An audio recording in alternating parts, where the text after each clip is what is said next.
Well, greetings, imagination connoisseurs. Once again, it is I. I'm back on the air. Your Duke of Dope Discourse, your master of fun and wonder, your viceroy of verisimilitude, your sommelier of cinema, your archbishop of Banterbury, and your chancellor of cheerfulness, and lest we not forget, your existential Mr. Rogers, Robert Meyer Burnett, and hopefully I'll be Rob-casting at you again, you imagination connoisseurs, you members of this, the Post-Geek Singularity. This is Robservations, episode number 457. First of all, a profuse apology to all of you yesterday. Apparently, as I was told, Spectrum, my internet service, for the third time in less than 6 weeks, went down. That's right, ladies and gentlemen, went down. They told me that 3 nodes went down. They were gone for about 2 hours, which, right in the middle of a show, not cool. Not cool. So, for all of you generous people that support this channel via tips and super chats, the first thing I'm going to do today, is do all the super chats through yesterday. And because that's only fair. And you guys had lots of interesting things to say before we get to today's topic at hand. So, I'm going to just jump right into what you guys had to say. How about that? First of all, I got to catch up on Damo Davies, sent in a couple of tips. A couple days ago, actually. I did not want to read these. He sent them, I assume he sent them on Monday and after the show on Monday, and I didn't want to read them on Whining About Movies because they're Robservations questions. And Damo Davies from the UK says, in the UK, we have a 15-minute tea break in the morning and afternoon, paid breaks. These are tea breaks that are on movie sets, different from the US. This didn't go down well when James Cameron was shooting Aliens in Pinewood Studios in 1986, and he couldn't understand the in-house crew downing tools all the time. Well, yes, like French hours. The Europeans, I think, have a, for whatever reason, once again, my glasses are fogging up. For whatever reason, I think Europeans, and loving every single time I've ever gone to Europe, whether it's Spain, whether it's Denmark, whether it's the UK, whether it's Switzerland, Sweden, I guess Bulgaria, you could call that, these are all places I've spent some time in. And Europeans they've been human beings longer. So they understand why it's important to do things like this. Spain, siestas, all that. I can only imagine that first day Jim Cameron was like, wait, what? Where are you all going? I would love to have seen that. Damo Davies goes on and says, what are your thoughts on Wes Craven's meta-horror, Wes Craven's New Nightmare, his prelude and precursor to his Scream movies? I really love it, and I think it's better than any of the Scream movies, which I also love. I love New Nightmare. I mean, I think it's a little gimmicky, but I love what they did with the franchise. I mean, what an audacious place to take the Nightmare franchise. I thought that was actually a very good thing to do. I don't think the movie's as entirely effective it's not as effective as it might have been, but I think it's really great. And when you look back on it, there's been a lot of movies that have taken cues from that film. So, yeah, I'm a big fan. And, I still love the first Scream movie, especially the uncut version that's on Laserdisc, and which I still have. And I'm a big fan. So, yes. And Damo Davies goes on to say, are you a fan of Helen Slater's performance in the Supergirl movie from 1984? Say what you want about the movie, but I thought her performance was quite good, and who doesn't love Faye Dunaway hamming it up? And we get Peter O'Toole, too. The Supergirl movie is, you watch it now and you're wondering, what planet did that come from? From the way it was shot to just the Brenda Vaccaro and Faye Dunaway, like what movie are they in? What universe are they from? Peter O'Toole, amazing that he's even in it. Isn't like Peter Cook in that too? And I do like some of the score, so it's not a total train wreck. I loved Helen Slater. Loved her. And yeah, I really did. So I think the movie is still tough. It's still a rough sit, but it's more interesting now just because of how kind of strange it is, especially when you consider where superhero movies wound up. Yeah, it's It's very strange. It's very strange. A weird movie. So, yeah, bizarre stuff. Anyway, let me jump to yesterday's Super Chats.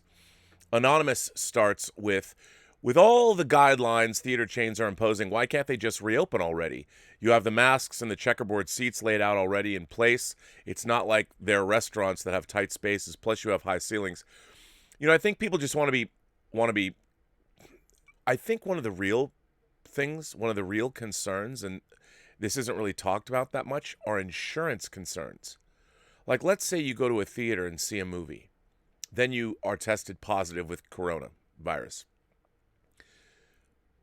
Is the theater liable? Like, liable? Are they liable? Whatever the word is. You know what I mean. Is it their fault? And can you sue them? Are you going to have to sign a waiver when you go into theaters? I don't know. I just read before I went on the show that Israel is now imposing new stringent lockdown protocols because they've had another outbreak of coronavirus.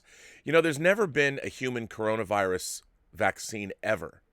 There never has been one ever. And so I don't know if we'll ever get a vaccine, but people have to protect themselves. And obviously with the new spikes that are happening all over the United States, it's really disheartening.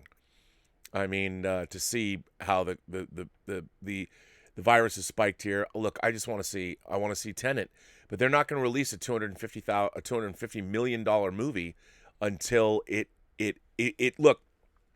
They can't. The funny thing is, they can't release a movie like Tenet with video on demand, PVOD. They can't do it because a movie that costs $250 million to make, they need $1 billion a return to start paying the bank back to clear what they'll never make that.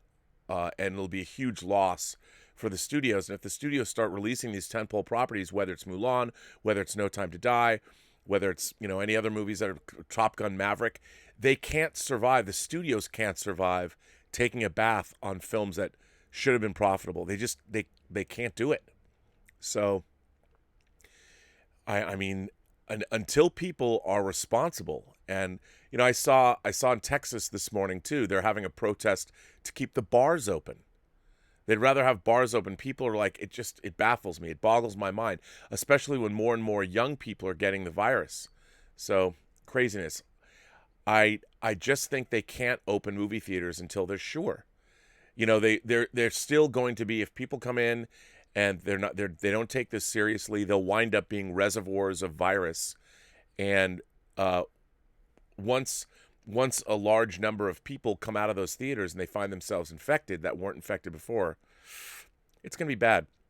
Shook Nasty sends in a tip and says, between the G.I. Joe toys, the Rob Liefeld Snake Eyes comic, and hopefully the Snake Eyes movie, this is the year of Joe.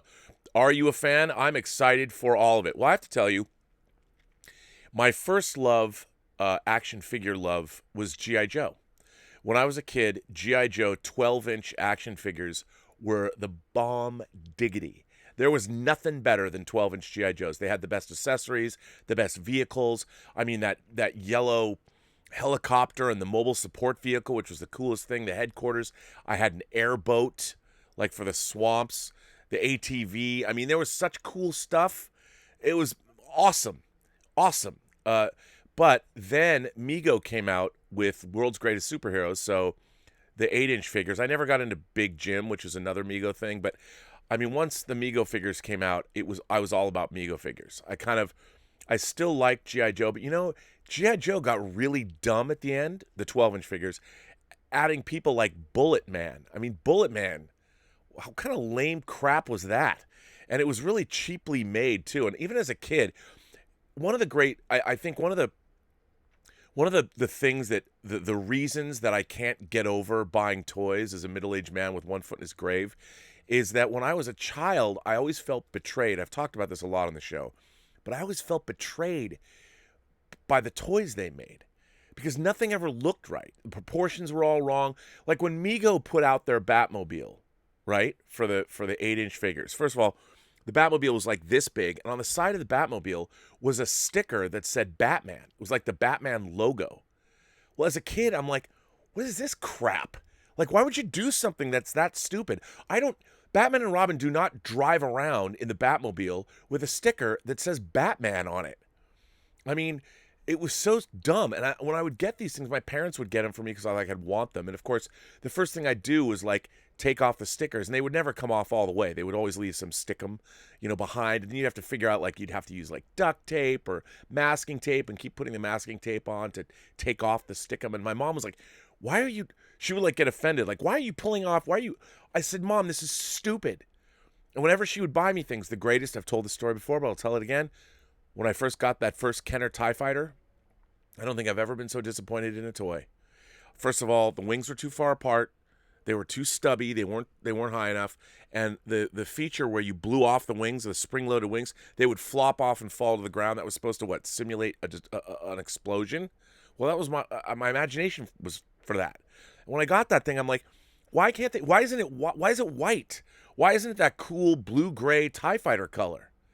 Why is that so hard? I mean, obviously, if you look now, you get TIE Fighters, they look good. The toys look good. They finally figured it out. But when I was growing up as a kid, I always felt, man, I'm being betrayed by the toy companies. So, cut to the early 80s when they reinvented G.I. Joe as 3 3/4 inch figures because of the success of Star Wars. And I gotta tell you, I was getting older. I coveted those G.I. Joe figures. I never bought any. But the way that the vehicles, the G.I. Joe vehicles were amazing. I wanted to buy that aircraft carrier so bad. What was it, the USS Eagle or something? The Terrordrome or whatever. The G.I. Joe toys, still to this day, when I look for people on YouTube that have videos of their 3 3/4 inch G.I. Joe, like you go to Retro Blasting or you go to Analog Toys or something, I love that stuff. I just love it. It's the best. It's so great. So yes, I do have an affection for the Stephen Sommers. Look, CGI Fest. I've enjoyed the G.I. Joe figures. I did not drop the green on the Dwayne Johnson Hot Toys figure, but maybe one day I would. It just doesn't mean anything to me. But I'm a fan, Shook Nasty. I'm a fan, and I find the G.I. Joe movies to be a little goofy, but I enjoy them, and I'm all down for that Snake Eyes movie. Lancelot Narayan sends in a tip and says, did your involvement with Axanar affect your relationship with CBS? And if so, did it occur to you that this might be the case? Did you not think that there might be a conflict of interest when things started getting hot? Well, I'll tell you. One, yeah. I mean, I was working on Prelude to Axanar when we were finishing up Season 7 of Next Generation.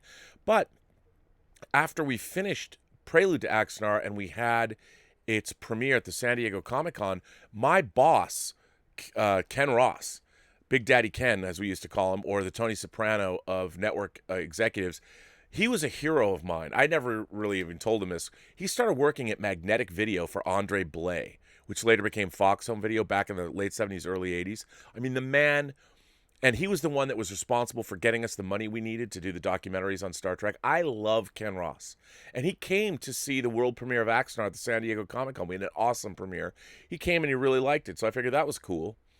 And then I figured, when Star Trek was wrapped, what I wanted to do, I had some other things I wanted to do, but the Axanar project was going well, and we were making a lot of money, and I thought that we would be able to make a film. And at first, I wasn't going to be directing the movie. Christian Gossett was. And I thought it would go just as well as Prelude went, and it would have been fun. Like, I was thinking, I'm never going to be able to make a real Star Trek movie in my life. This will be the closest I'll come. But yes, when it all went down, any chance I ever had of working with CBS went away. I didn't get to work on the Roddenberry Vault, which is something I had started work on, 8 or 9 years before that. I was originally hired by Trevor Roth for Rod Roddenberry. I was working for them, going through that stuff originally, and I had made recommendations to Trevor that he didn't want to listen to. I said, look, you paid me money as a consultant here, and I want to consult with you, but the way to do this is you need to start scanning this officially, and it's going to cost tens of thousands, if not hundreds of thousands of dollars. It was a gold mine of beautiful material. And then they went and did that. I didn't get to work on that. So, I probably would not work for CBS again because of Axanar. But that doesn't didn't really bother me. I think the way the Axanar project wound up, and the fact that my former good buddy just flat out lied and lied and lied about me, and with all the work that I had done, and it just ended up, it was unfortunate. It didn't have to be that way. Anyway, so yeah, what are you gonna do? You just got to keep working, keep moving forward, make your own stuff. Julius Goodwin sent in a super chat and said, 2 possibilities exist. Either we are alone in the universe or we are not. Both are equally terrifying. One of my favorite Arthur C. Clarke quotes. That is a good one, Julius. I do love that quote. Julius goes on and says, 1 of 3. The universe is a dark forest. Every civilization is an armed hunter stalking through the trees like a ghost, gently pushing aside branches that block the path and trying to tread without sound. Even breathing is done with care. The hunter has to be careful because everywhere... Uh-oh. Where did I just go? See, it just jumped. The hunter has to be careful because everywhere in the forest are stealthy hunters like him. If he finds other life, another hunter, an angel or a demon, a delicate infant or a tottering old man, a fairy or demigod, there's only one thing he can do: open fire and eliminate them. In this forest, hell is other people, an eternal threat that any life that exposes its own existence will be swiftly wiped out. This is the picture of cosmic civilization. It is the explanation for the Fermi Paradox. That is an excerpt from Liu Xin's novel, The Dark Forest, as to why we haven't discovered alien life or it hasn't discovered us. The Fermi Paradox says that with billions of stars and planets, there should be an abundance of life and warp-capable races. Okay, I love the Drake equation and the Fermi Paradox. I mean, there's a great book I suggest everybody read. I have it here somewhere. It's called The Great Silence, and it's about SETI and the Fermi Paradox and all of that. Now, one of the things that I think needs to be, and basically for those of you who don't know, basically both the Fermi Paradox and the Drake equation deal with the fact that mathematically, we should have found, or there should be, signs of intelligent life in the universe. We have not discovered any that we know of. And there's a lot of people that think that, well, look what happens, look at our civilizations whenever we found, look at what happens to indigenous people when more technologically advanced, like when we conquered America. Look what happened to the indigenous people here. They're still living on reservations hundreds of years later. And so the idea is that most life would probably be predatory, that if anybody came around, if you had an alien civilization that could get here, because of the vast distances of space, they would be so far advanced from us that they could probably walk all over us. But we don't know yet whether or not life is abundant in the universe or life is rare. And I mean, if I would tend to think, I mean, I'm an optimist. I would tend to think that with the great gulfs of space, the cosmic void, things are so far apart, and the technology that you would need is so incredible that if you could finally get here, why would you destroy life? Unless the life was so advanced that you would look upon human beings like we look upon ants, which is always a possibility. And you would hope maybe that somebody would recognize sentient life. But on the other hand, there's also thoughts that the singularity occurs and biological life gives way to the evolution of, like, an ex machina. The Oscar Isaac scientists knew that eventually technology, biological life, will be supplanted by either biomechanical or mechanical digital life, because why would you want to stay in these finite... If you could have your intellect, or if you could digitize, if all of humanity or whatever could live in the digital realm where you could keep, producing or creating bodies and live forever, why wouldn't you? And then if you had achieved that level, obviously, if you were a machine, then the great gulf of space, the vast distances that needed to be covered, would be far easier if you weren't dealing with biology. So... and maybe, I mean, it depends. And also remember, we've only been listening, if you think about the cosmic gulf of space, what if a giant ship passed by Earth 2,000 years ago, broadcasting signals, but we didn't have the technology, and maybe there's not another ship due back for another 2,000 years. We could have missed our opportunity. So it's tough. Willow goes on to say, I feel fairly confident that there is extraterrestrial life, dubious they'll look anything humanoid, and will be shocked if they're capable of hybridizing with us. We can't even breed with chimps, whom we share a 98% genome identity with. Yeah, I don't think we'll be able to breed necessarily with aliens, but that doesn't mean you can't have a great night with one. You just never know. But I agree with you. I mean, I think there is extraterrestrial life. It'll probably be very different. I mean, if you think about it, even though there's mass extinctions happening, but think about how many different forms of life are on this planet. From the from the submicroscopic level all the way up to us and beyond, to pachyderms. I mean, think about it. Now, you could have planets teeming with life. They're not technological life. What if you had a planet of completely fully advanced sentient dolphins or whales on a water world, and they were far more advanced than us, but because they evolved in water, they didn't have the need for the kind of technology that we needed, so they never were, say, spacefaring or even sending signals out into the void. I mean, you never know. I agree with you, though, Willow. Factual Opinion says, which mirror universe Star Trek captain would be the deadliest? Ooh. Well, it depends. I mean, if he was equipped with the Tantalus field, and he was, I would say James T. Kirk. With that plundered technology from an alien lab, probably he would be the deadliest. He probably was the deadliest.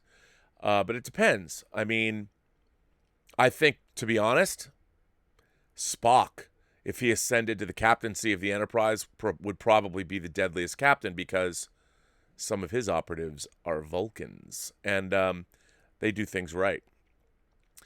John's here. He sends a super chat and says, your last stream with Az was a delightful surprise.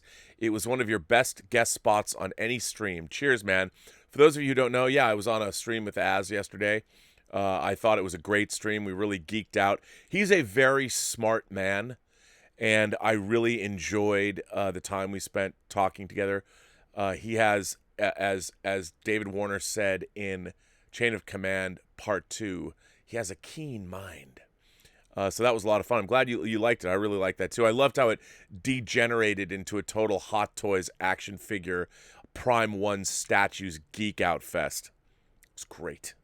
Stubble McShave sends in a tip and says, in DS9, Jadzia Dax goes on several dates with Captain Baudet, the commander of the Gamalite starship, and finds him attractive. It may have led to more than dates. They repeatedly mention that he has a translucent head, although we never see him. Could you go there? Oh, yeah. I mean, I don't know if I could, do a male, I would still I guess, I mean, it would be interesting. What would really be interesting, and I was thinking about this because somebody asked me about this. They asked me if I was going to have an inter-alien species relationship, could I could I have sex with a male of an alien species?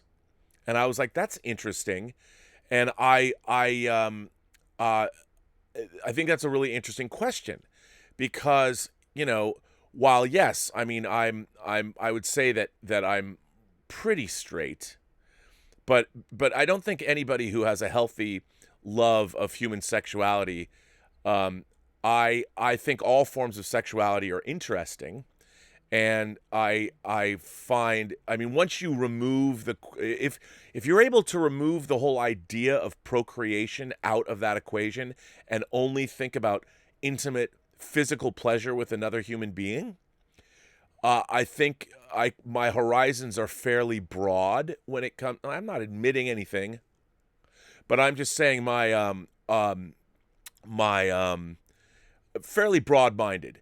So when you're dealing with another species that is not Homo sapien, if you're just interested in physical pleasure, I would be curious from more of an anthropological standpoint, like, what would that mean? How interesting would that be? Like, I'd be curious how that would all work. So even if they had a translucent head, I could probably go there. I could see myself being call it bi-curious about both the male and the female of another alien species, because I would want to know what they do, like how they do it. I mean, as a guy, I understand what other men, how pleasure is derived, how men derive pleasure. But if you're dealing with an alien species, I would be curious to know how both sides work. I'd be curious. It'd be interesting. I know people are going, "What? What are you saying?" I'm like, "Well, look, man. It doesn't matter if it's Octurian, baby, right? That's what they said in Aliens." Mark C sends in a tip and says, "I have to believe that man has attempted to mate with apes." Oh, I'm sure they have. I mean, we have men attempting to mate with sheep. There's a whole documentary about a whole group of men that mate with horses. The documentary Zoo. To my knowledge, this has never bore offspring, and we are genetically very close. I can't see sex with an alien working. Well, that's what I mean. So much of human sexuality has nothing to do with procreation. You just use the same tools. Mechanically, there's similarities. But I think that if you were just having physical pleasure with an alien, and you were completely uncoupled from the idea of procreation, you could do anything you want. You could really explore all kinds of pleasuring. I mean, Data. Look at Data's data bank when he tells in Naked Now, Tasha Yar, I'm familiar with how many forms of pleasuring. I mean, I'm sure Data would make he'd have no qualms about that. Sister Harrow sends in a super chat. Thank you, Sister Harrow. Appreciate it. Julius Goodwin goes on and sends in another super chat. These are all, by the way, from yesterday. Out of all the things I thought I'd be learning today, Klingon anatomy and Superman's reproductive cycle and sex life wasn't on the menu. Well, I'm glad to have brought that to you. Indeed. That's what Robservations is all about. After all, this is the show about something. Damo's back, and he says, Captain Kirk of the Starship Enterprise in the 2009 movie, which I know you love, had no qualms about getting it on with one of Uhura's green skin roommate at the Academy, and as Lila Morgan from Angel would say, it is specious if you don't go there. Yeah, no, I agree. Are you kidding me? Whether it's Yvonne Craig, whether it's Susan Oliver, or whether it's her in Star Trek 09, I think green-skinned women it's a very suitable pigment. I'm in. Yeah. Royce Freeman sends in a super chat and says, can a filmmaker do a racial commentary and satire like Blazing Saddles or something like that and not be called racist themselves? I don't think in this day and age. Honestly, I think we have devolved when it comes to those kinds of things. I mean, I think the whole point of Blazing Saddles is to send up the idea of racism.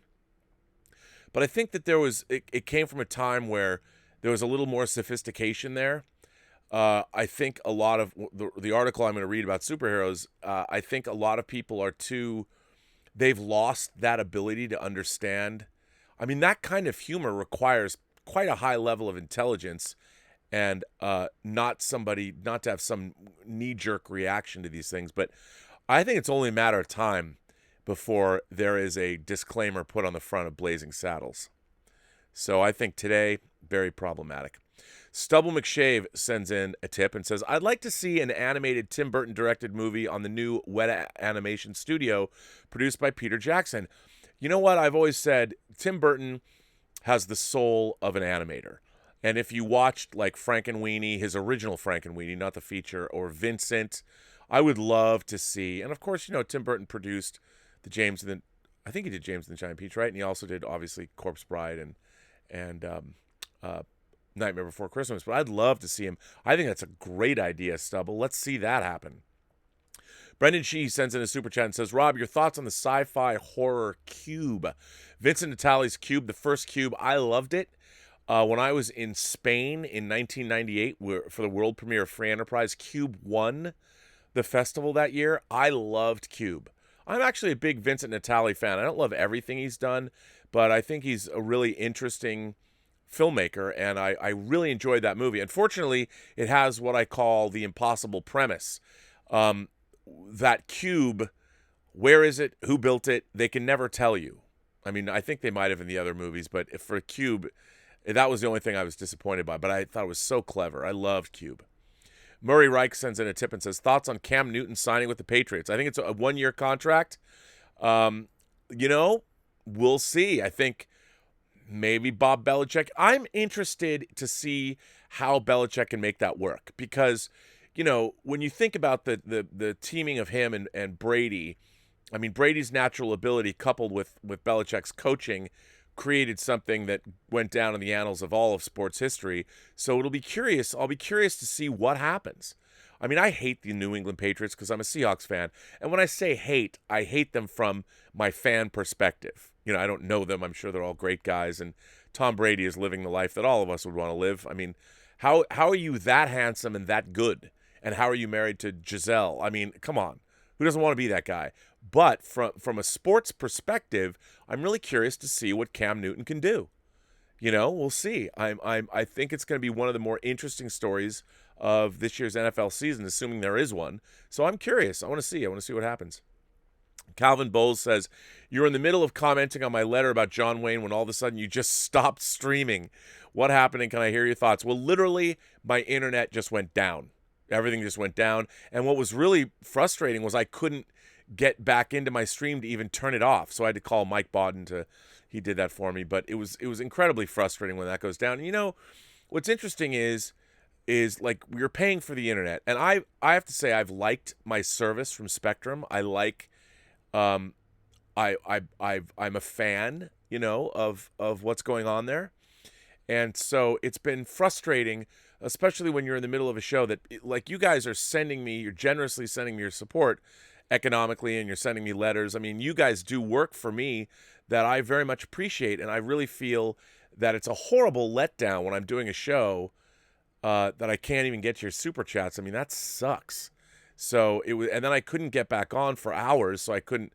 Normally, if I leave it all up, I can just jump back on, but there's no way to do it. So back to you. Look, what I was saying is that John Wayne, like a lot of people, came out of a certain time of American history where racism ran rampant. But, you know, he also did things like he hired minorities. And he did things that you would not have expected him to do when you hear his thoughts on things. And also, that Playboy interview, John Wayne was older and people get more cantankerous. Am I trying to excuse his behavior and his thoughts? No. But I'm saying that, you know, I hate the idea that you're going to judge a man based on one interview where he opens up and says things like, the real question is, how did he live his life? Who did he employ? What did he do? And remember, John Wayne was an actor playing characters, and he became this American icon. I mean, yeah, was it problematic he played Genghis Khan? Yes. But I'm like, you know, why get rid of it? To me, like, I do not understand this modern fascination with wanting to get rid of somebody's work for problematic behavior. I really don't understand it. Especially, you know, somebody who has points of view. If somebody is a racist, okay, they're a racist. But you know what? The real question is, they might say some bad shit, but George Takei got hired by John Wayne. John Wayne made sure George Takei had work. Look up what George Takei said about John Wayne, you know, like you said, with the Green Berets. And that was a really important thing that you bring up. And it's like, okay, well, people are complex. And the idea that they can't learn or that they should be canceled for a couple of things that they said, I don't like it, man. Don't like it. Oscar Meyer sends in a super chat and says, "Hail RMB, long live the fighters." I can't wait. I want to see that in Dune. That is from Dune, obviously, but I want to see it in the new Dune. Willow Yang is here and says, "I showed my mom Up, which she liked. Then I tried showing her Finding Nemo, and she complained that the fish had no expression and light bulb eyes. I tried showing her The Incredibles, and she said that people's body proportions are all wrong." Yes, I'll tell you something. I've known a few Chinese mothers in my life, and I have to say that their frankness is both lovable and endearing, but also I find it very fascinating and insightful. I really do. And I think it's very funny. I mean, you know, it sounds to me like the one thing that your mom is absolutely truthful. And I think through her commentary, you can look back and wonder, like, why is it that people are so stylized in The Incredibles? I mean, I know it's animated, so they fit with the stylized world that it's set in, but her commentary should be, it's fascinating from a filmmaking perspective. So, yeah, I think it's pretty good. Paul in Long Beach says, breaking news, in a positive development, half of 2020 is over. Let the good times roll. Couldn't get any worse, right? Unless we do have an alien invasion, the big one hits. Who knows? Yellowstone blows up. Unbelievable. Mark C says, do you think the Amish have ever heard of COVID-19? I don't know. I would hope it wouldn't run rampant throughout their community. That's a good question, though. Kinky Sphincter. See? Kinky Sphincter. What a good name. What do you feel about Ray Fisher's comments about Joss Whedon's treatment of actors? Okay, for those of you who don't know, Ray Fisher, who played Cyborg in Justice League, who hopefully we will see a lot more of his part that was so cut down, reinstated in the Snyder Cut, talked about that Joss Whedon was very abusive to his actors making Justice League, and he was enabled by the other producers, including Jeff Johns. Now, here's what I would say about that.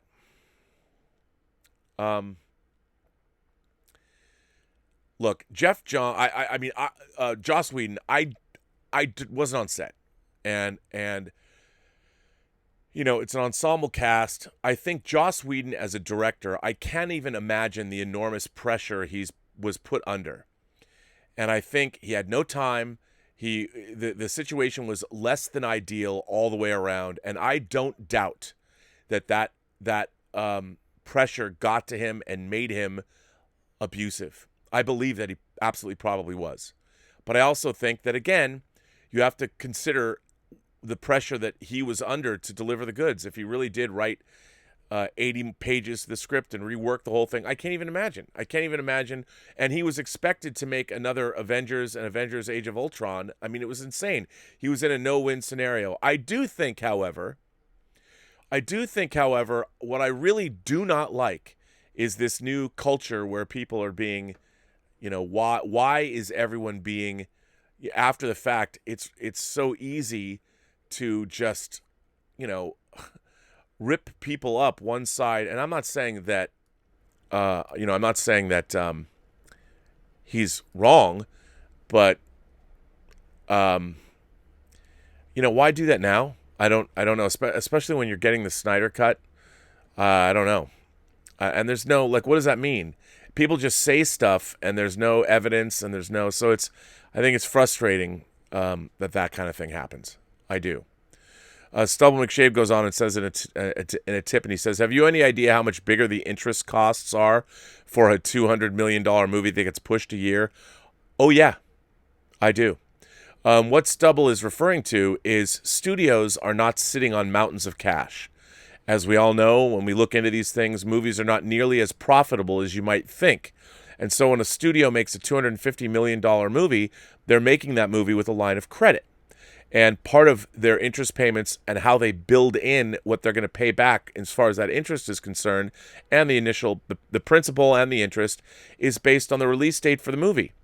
And if you have a movie that gets pushed a year, that's a year's worth, unless they have some kind of an insurance thing that kicks in, force majeure, whatever.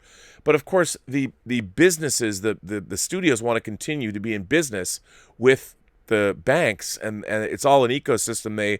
It's beneficial to everybody, but ultimately, that's a tough call. And I do have an idea, and it sucks.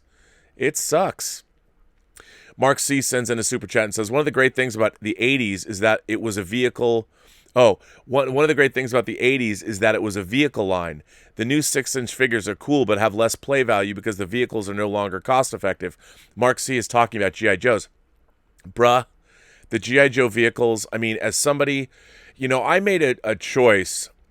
I sort of got out of figure collecting for a long time.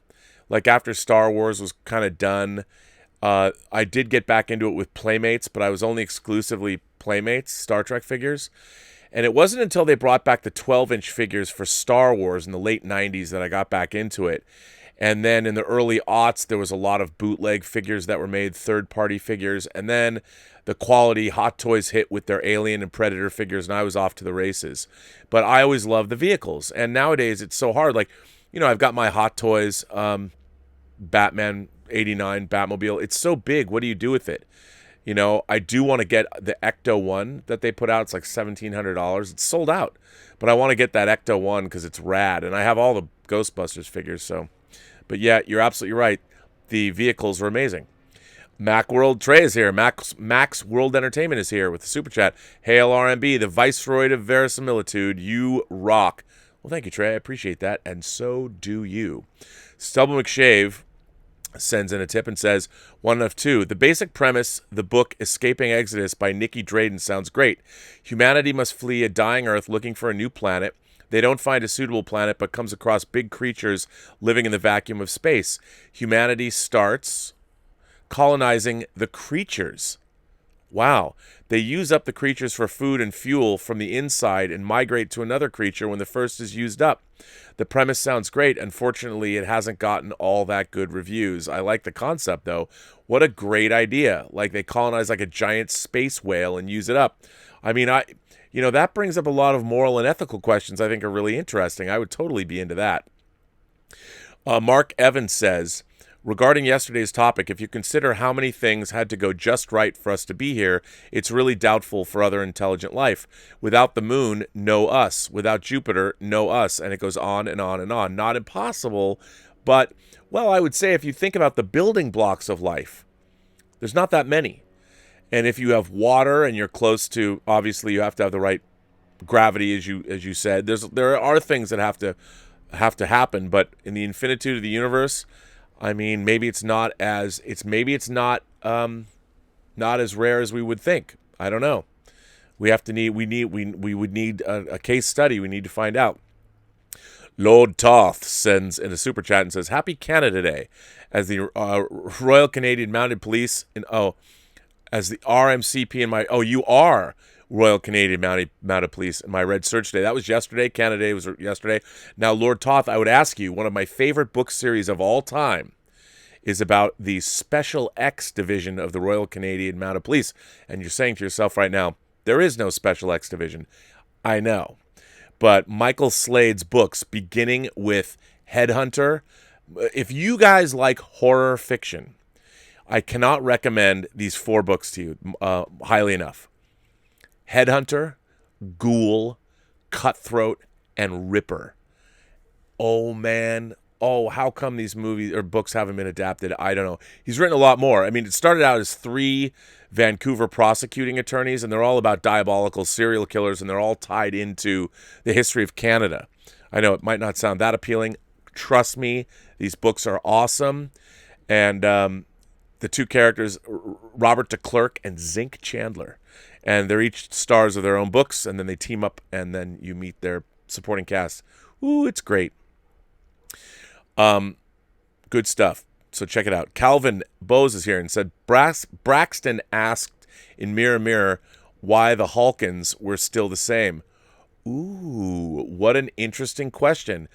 The Hawkins are the race of people that at the beginning we see at the beginning of Mirror Mirror, the 2nd season original series episode written by Jerome Bixby, one of my favorite episodes of Star Trek ever. They're on the planet where the Hawkins are. I guess Halka's the planet. Sergeant Halka in Stripes. The Hawkins are there, and they're trying to negotiate for dilithium crystals, and the Hawkins say, no, if they're going to be ever used for any kind of violence, you can't have them. And that's a really interesting thing, that the Hawkins seem the same in the Mirror Universe. Well, maybe not everybody, maybe certain planets, I mean, they don't have their mirror counterparts. Not everything is mirrored in the universe. But that's a great question that your son would ask. But that would be my answer. Not everything has the mirror counterpart. Or maybe the mirror version of the Hawkins is a little subtler. They looked a little bit beleaguered when you see the Mirror Universe version of them. Throg sends in a tip and says, I think we've already started the deconstruction on our views on superheroes, and I think 1985 to 87 pretty much covered it.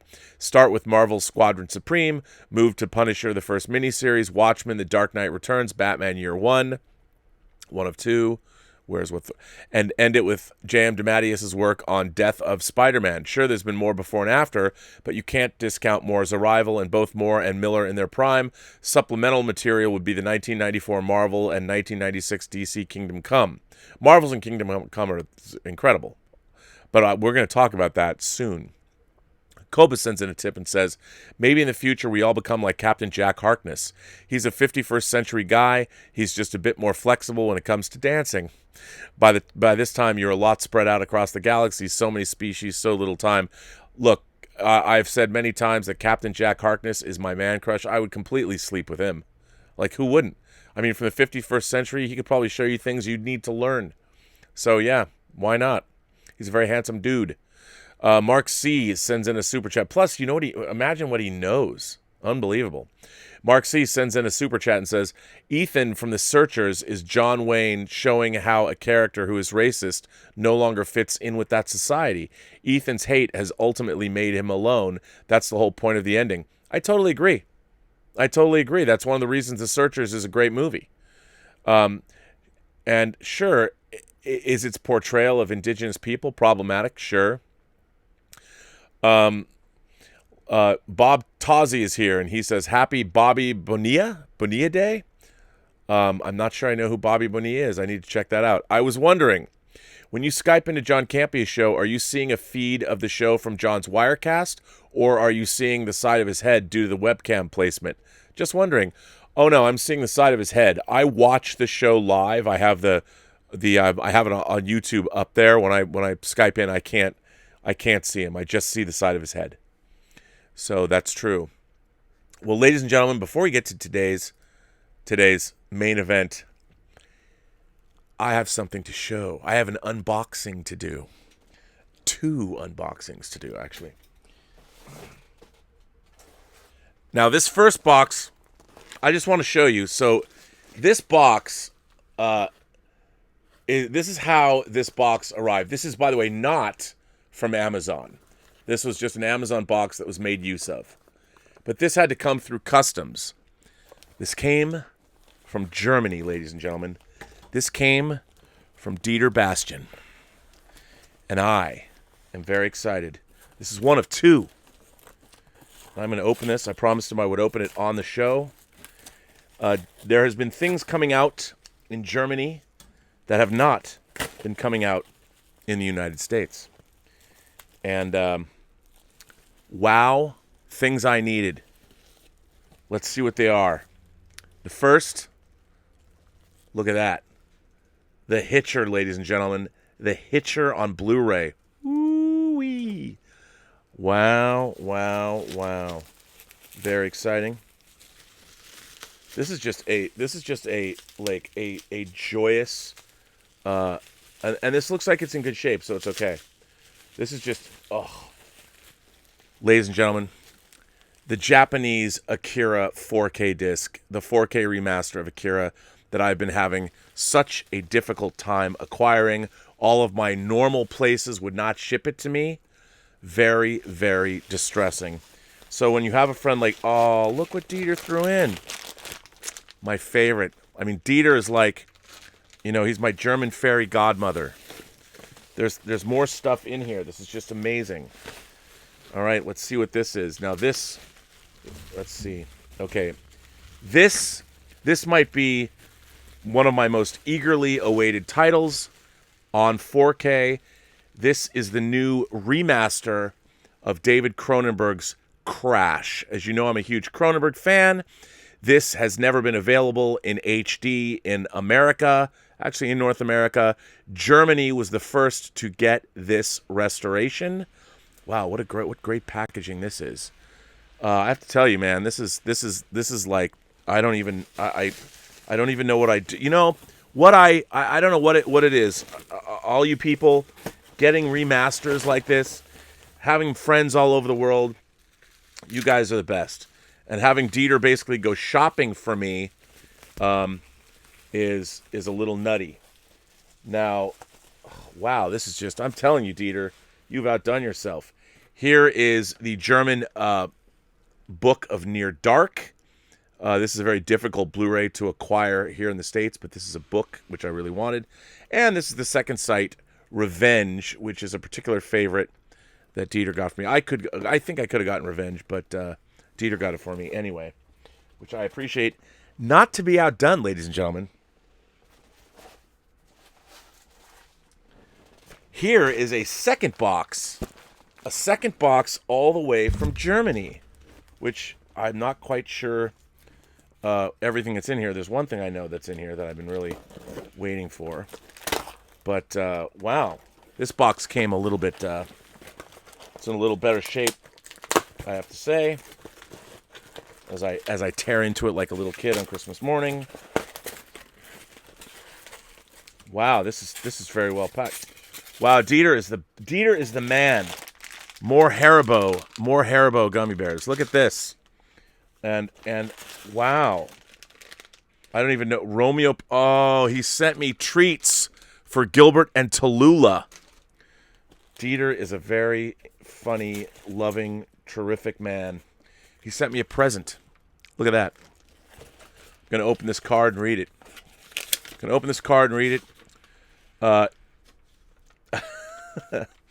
You should only drink on 2 occasions, when it's your birthday and when it's not. I'm going to read this aloud. I hope I can read this aloud, Dieter. I hope you didn't profess your undying love for me or something like that. You know what I mean. Greetings, Rob. Dieter here. Sorry, this very late birthday card. I forgot to mention Elizaviews as a third option to justify drinking. Nevertheless, happy birthday again, Rob, because who else than you cares about specific dates? I am writing this card on a totally uneventful week, what lies behind us. Only a Twitter conversation got some traction and seemed to get a little spicy, so that an apology YouTube video was in order. I hope the contents of this package will arrive in acceptable shape after their long journey from Saarbrücken, Germany to Pasadena, California. It won't contain everything, because how could I even think that you would be satisfied with just 2 orders? Silly me. So more packages will be coming from Saarbrücken, Deutschland, until the shipping quarantine is lifted. So, Rob, may the odds be ever in your favor. Well, Dieter, I think we're playing a game now between the two of us. Who can get more cool stuff for one another? So I'm going to open this up. Wow, Dieter, wow. Okay, here's... As we all know, Dieter is a metalhead. Dieter has sent me The Scorpions live in 3D, which I don't have, and I love 3D discs. So, wow. By the way, when I was in the 4th grade, The Scorpions' Love Drive was an album that we all gave each other. Hobbs and Shaw 3D, the 3D Hobbs and Shaw Blu-ray, which was never released in the United States. Of course, this is an Agent Cody Banks, a movie I produced, was one of the producers on. This is a German disc that has better artwork, different artwork. I like it better, though. I think it's cool. And, of course, because I don't have enough copies, the media book of To Live and Die in L.A., which is, look at this book, by the way. This is my 5th copy of To Live and Die in L.A., actually 6th if you include my Laserdisc. I'm obsessed with this particular film, and anytime I can get more copies. And then, of course, I guess you would call this the piece de resistance. For those of you who are fans of 70s dystopian science fiction, this is, in fact, one of my favorites. This is a 5-disc 4K set of Norman Jewison's 1975 science fiction film Rollerball that's become more meaningful now than it was when it was made. And the Germans, will probably never get this in the United States. Why would anybody put out a 5-disc set of Rollerball? So, Dieter, I want to thank you for being my man in Berlin. Normally, you have secret agents, but you are my physical media fairy godmother from Germany. So I thank you for that. All of this is amazing. It all looked to have arrived in amazing shape. So thank you very much for that. I so appreciate it. Now, there is a topic that we are going to discuss today. And I was discussing this yesterday on a live stream over at Midnight's Edge. This was in Time magazine 2 days ago, this article. And this was what I wanted to talk about on this show. We're re-examining how we portray cops on screen, but now it's time to talk about superheroes. This is by Eliana Doctorman. It was published on June 29th at 2 o'clock in the afternoon, Eastern Daylight Time. In the past several weeks, as calls to defund the police have gone mainstream, pop culture critics and fans have been reconsidering how Hollywood heroizes cops. Legal procedurals and shoot-'em-up action movies have long presented a skewed perception of the justice system in America, in which the police are almost always positioned as the good guys. These good cop narratives are rarely balanced out with stories of systemic racism in the criminal justice system. The bad guys they pursue are often people of color, their characters undeveloped beyond their criminality. First of all, this narrative about cop shows, I can't help but think, like, all the way back to great cop movies like Serpico or Prince in the City.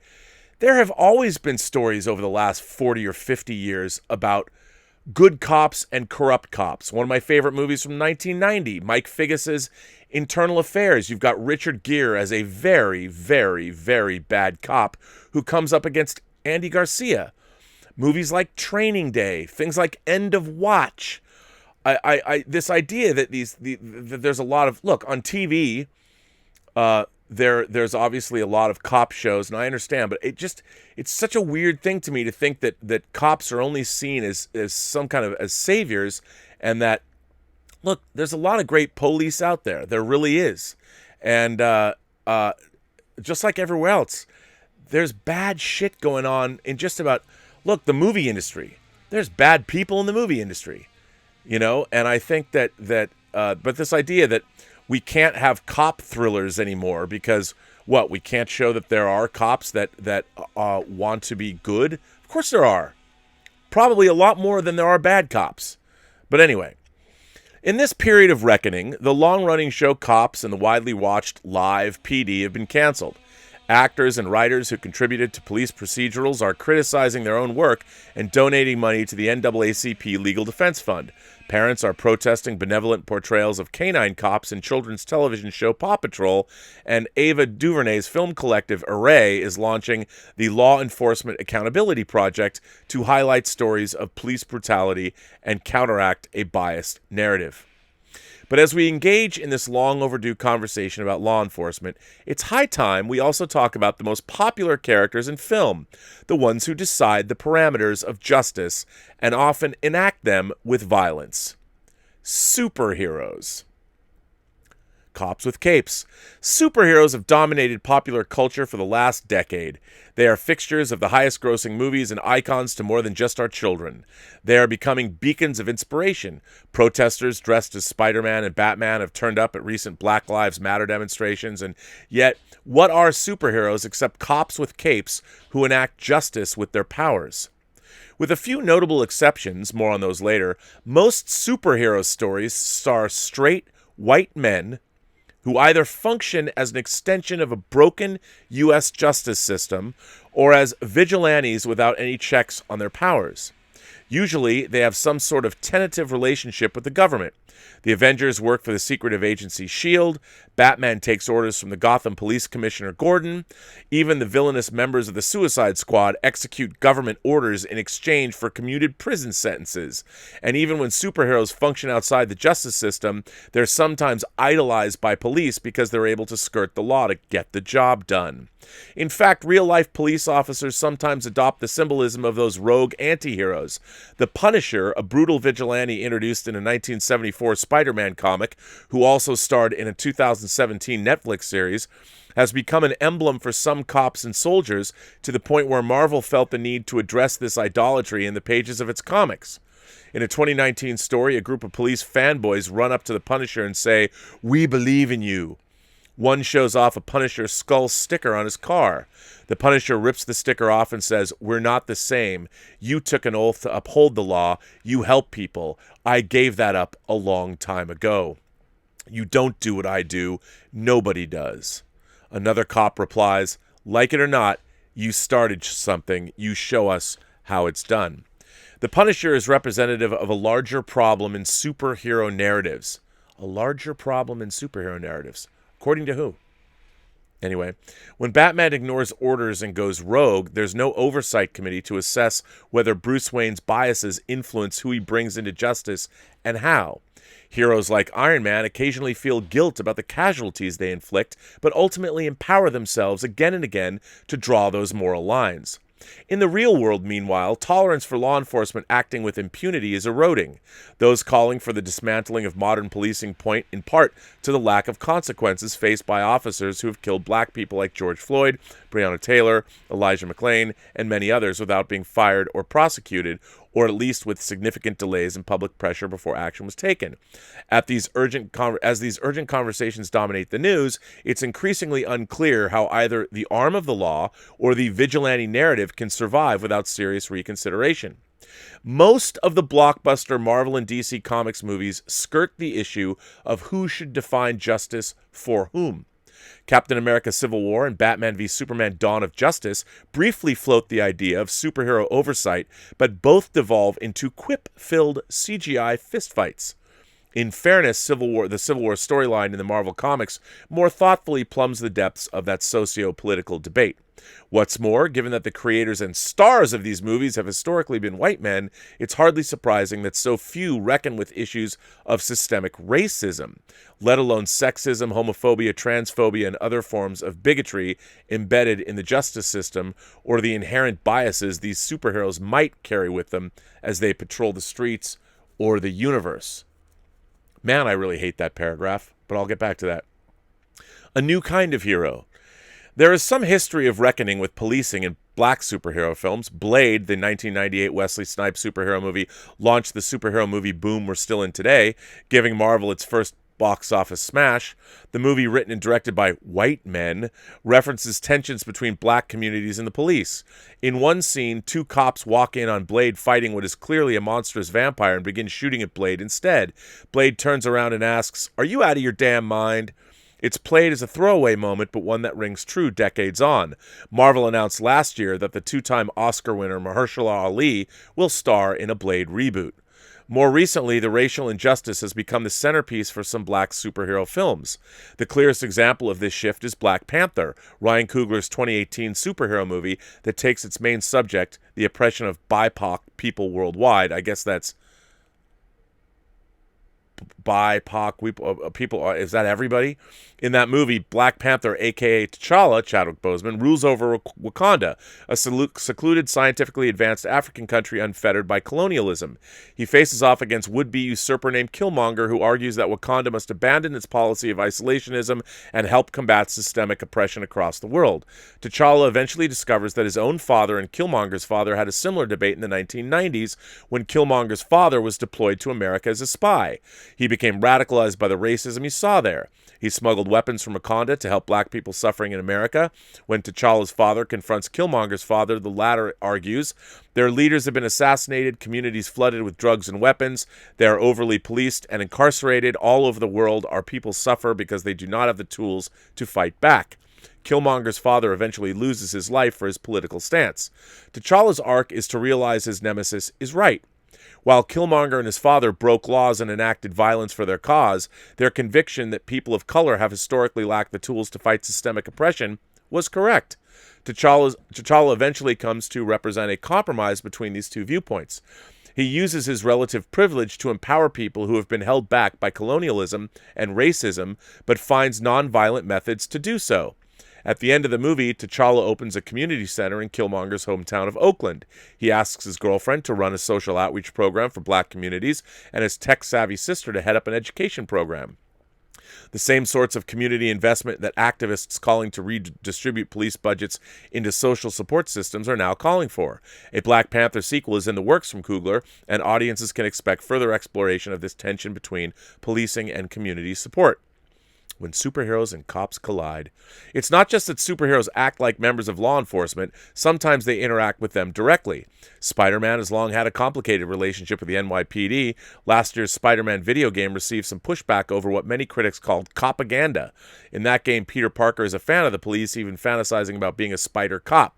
He spends much of the game fixing surveillance towers for the NYPD.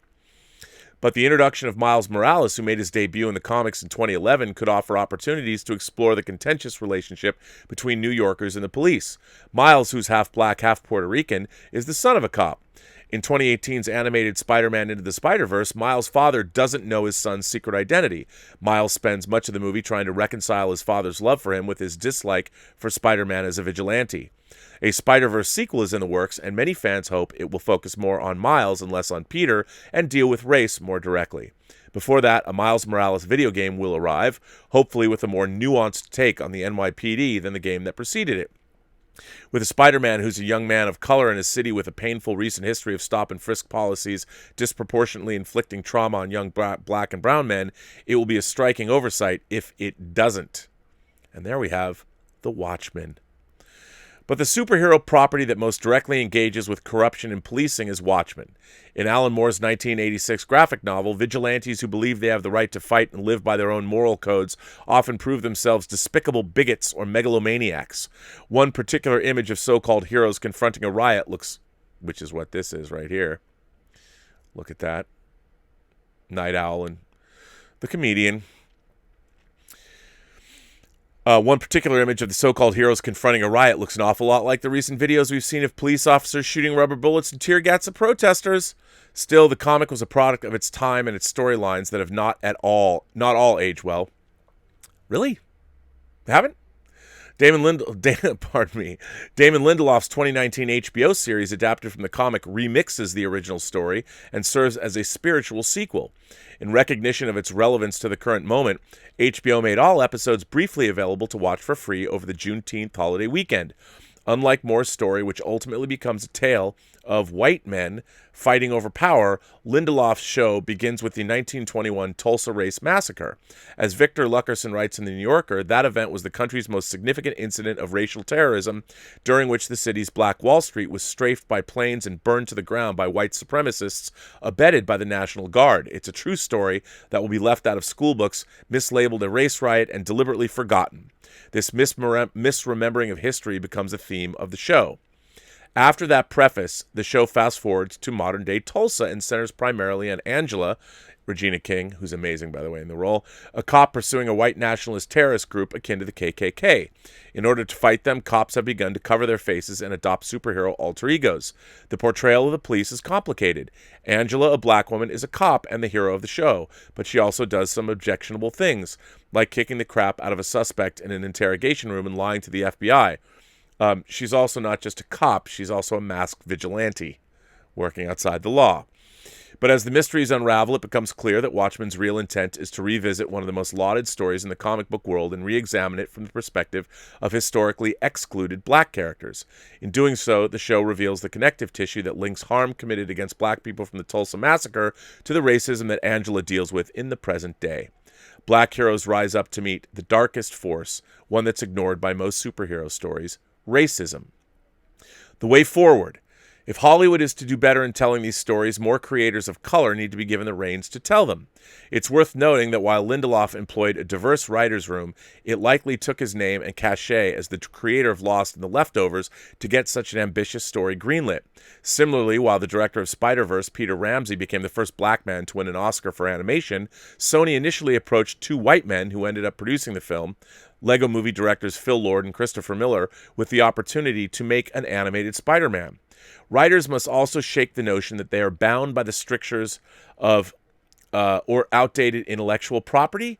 These days, few big-budget projects move forward unless they're based on existing IP, but the success of Watchmen suggests that creators can snatch up those familiar characters and still weave a new story with new politics and a new perspective, using only fragments of what came before.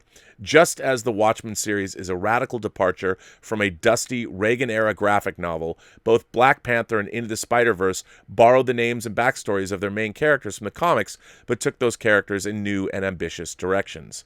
Only when this creative freedom is encouraged and Hollywood offers more opportunities to BIPOC creators and white creators use their capital to support creators who are too often overlooked, we will get more superhero tales that adequately grapple with the complexity of justice in America.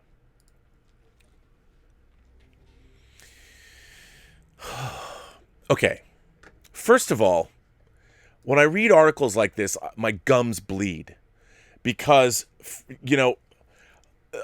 what this article does, it is a very cursory and easy look at the subject matter at hand, normally superhero tales.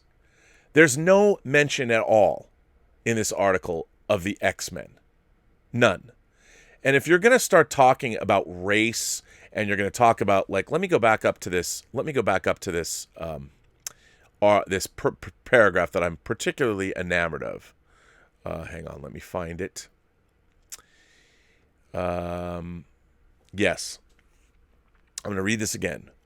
Most of the blockbuster Marvel and DC Comics movies skirt the issue of who should define justice for whom.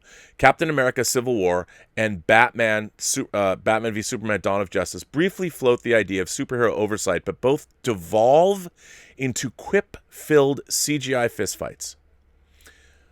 First of all, I would say that a movie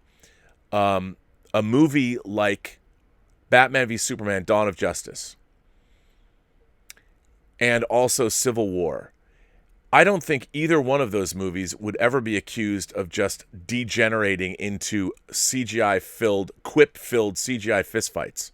Sure, a show-stopping part of Civil War is that battle at the airport, which is amongst the superheroes themselves, but the entire movie, the entire premise of the movie, that's of course building on what we've seen in the previous Avengers films and Captain America Civil War, is all about government oversight. Do superheroes need that kind of oversight? And the entire rift is Captain America has already seen enough to know that I don't trust government oversight. And Tony Stark is like, well, I think after what happened in Age of Ultron, the Sokovia Accords might not be such a bad thing. The central premise of the entire movie is whether or not superheroes should have oversight or not, which is, in a superhero movie, a pretty interesting ethical question to be asking. The whole movie's about that. The whole premise is about that. And so, by the way, was the original comic book. While the original comic book could delve into that more, and it was a little bit more closer to home because the whole thing started with the New Warriors and an explosion happening because you had a superhero team that was filming a reality show and people died at a school. Kids were fatalities, but whatever. And then this woman goes on to say, what's more, given that the creators and stars of these movies have historically been white men, it's hardly surprising that so few reckon with issues of systemic racism, let alone sexism, homophobia, transphobia, and other forms of bigotry embedded in the justice system or inherent biases these superheroes might carry with them as they patrol the streets or the universe. Here's the thing. When you're working in genre cinema, good versus evil, superheroes, whether you're watching a movie about wizards or space wizards or wizards at Hogwarts, these films are part of a long-standing paradigm and a long-standing genre, and forms are expected of these films.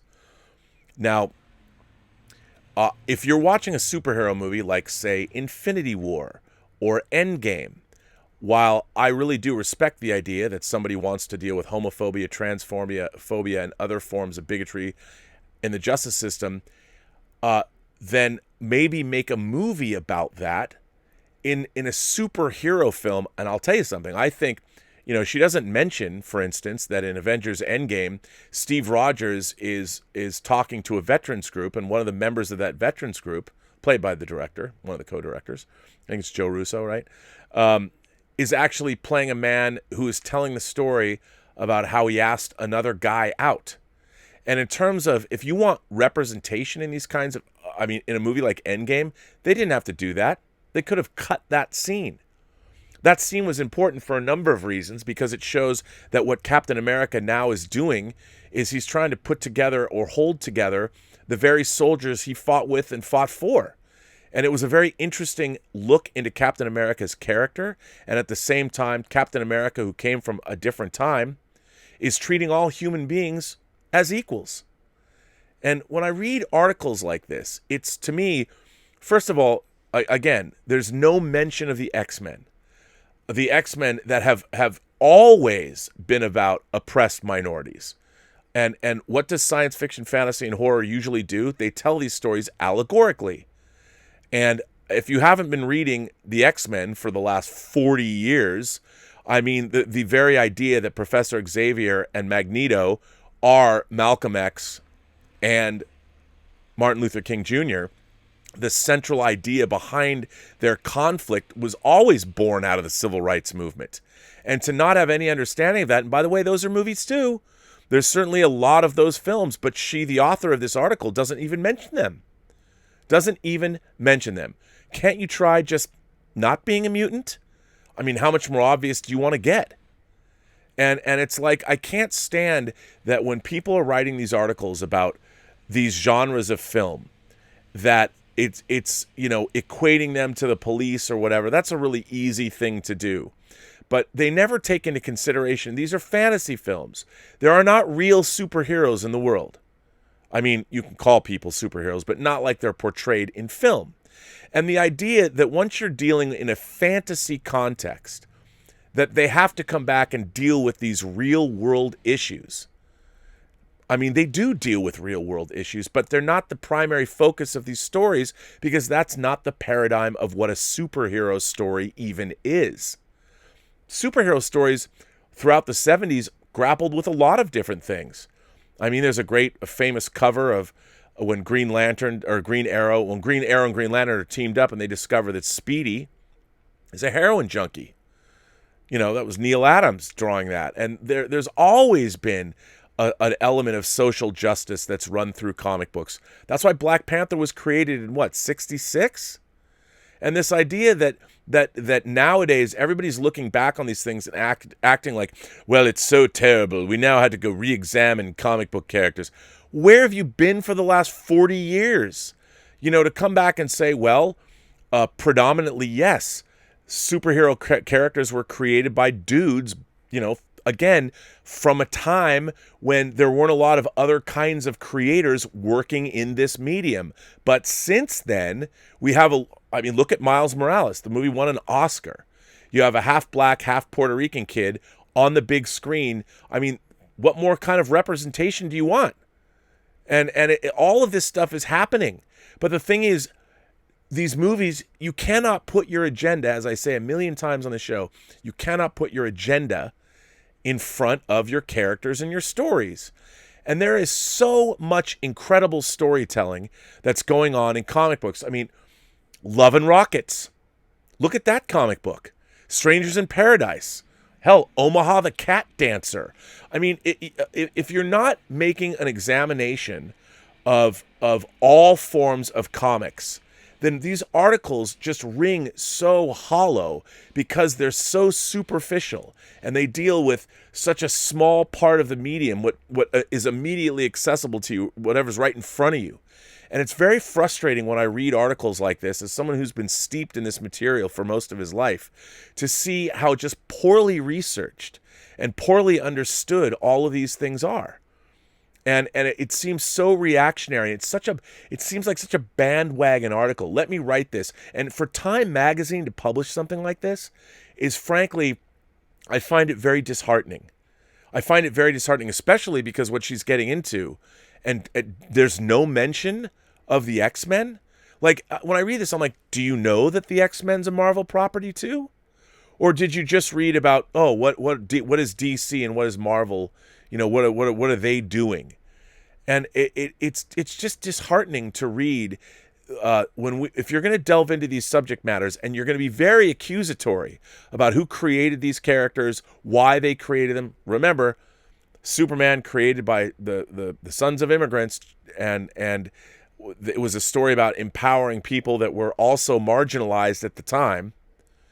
And I read these articles and they're so cringe to me. I get so angry when I read them because do the research. Don't just Don't just do some cursory glance at a Wikipedia page and take your premise. And how many times does she mention white men? That these things are all about white men, and that Watchmen. I mean, there's no the idea of the Watchmen itself is a takedown of the entire comic book medium itself.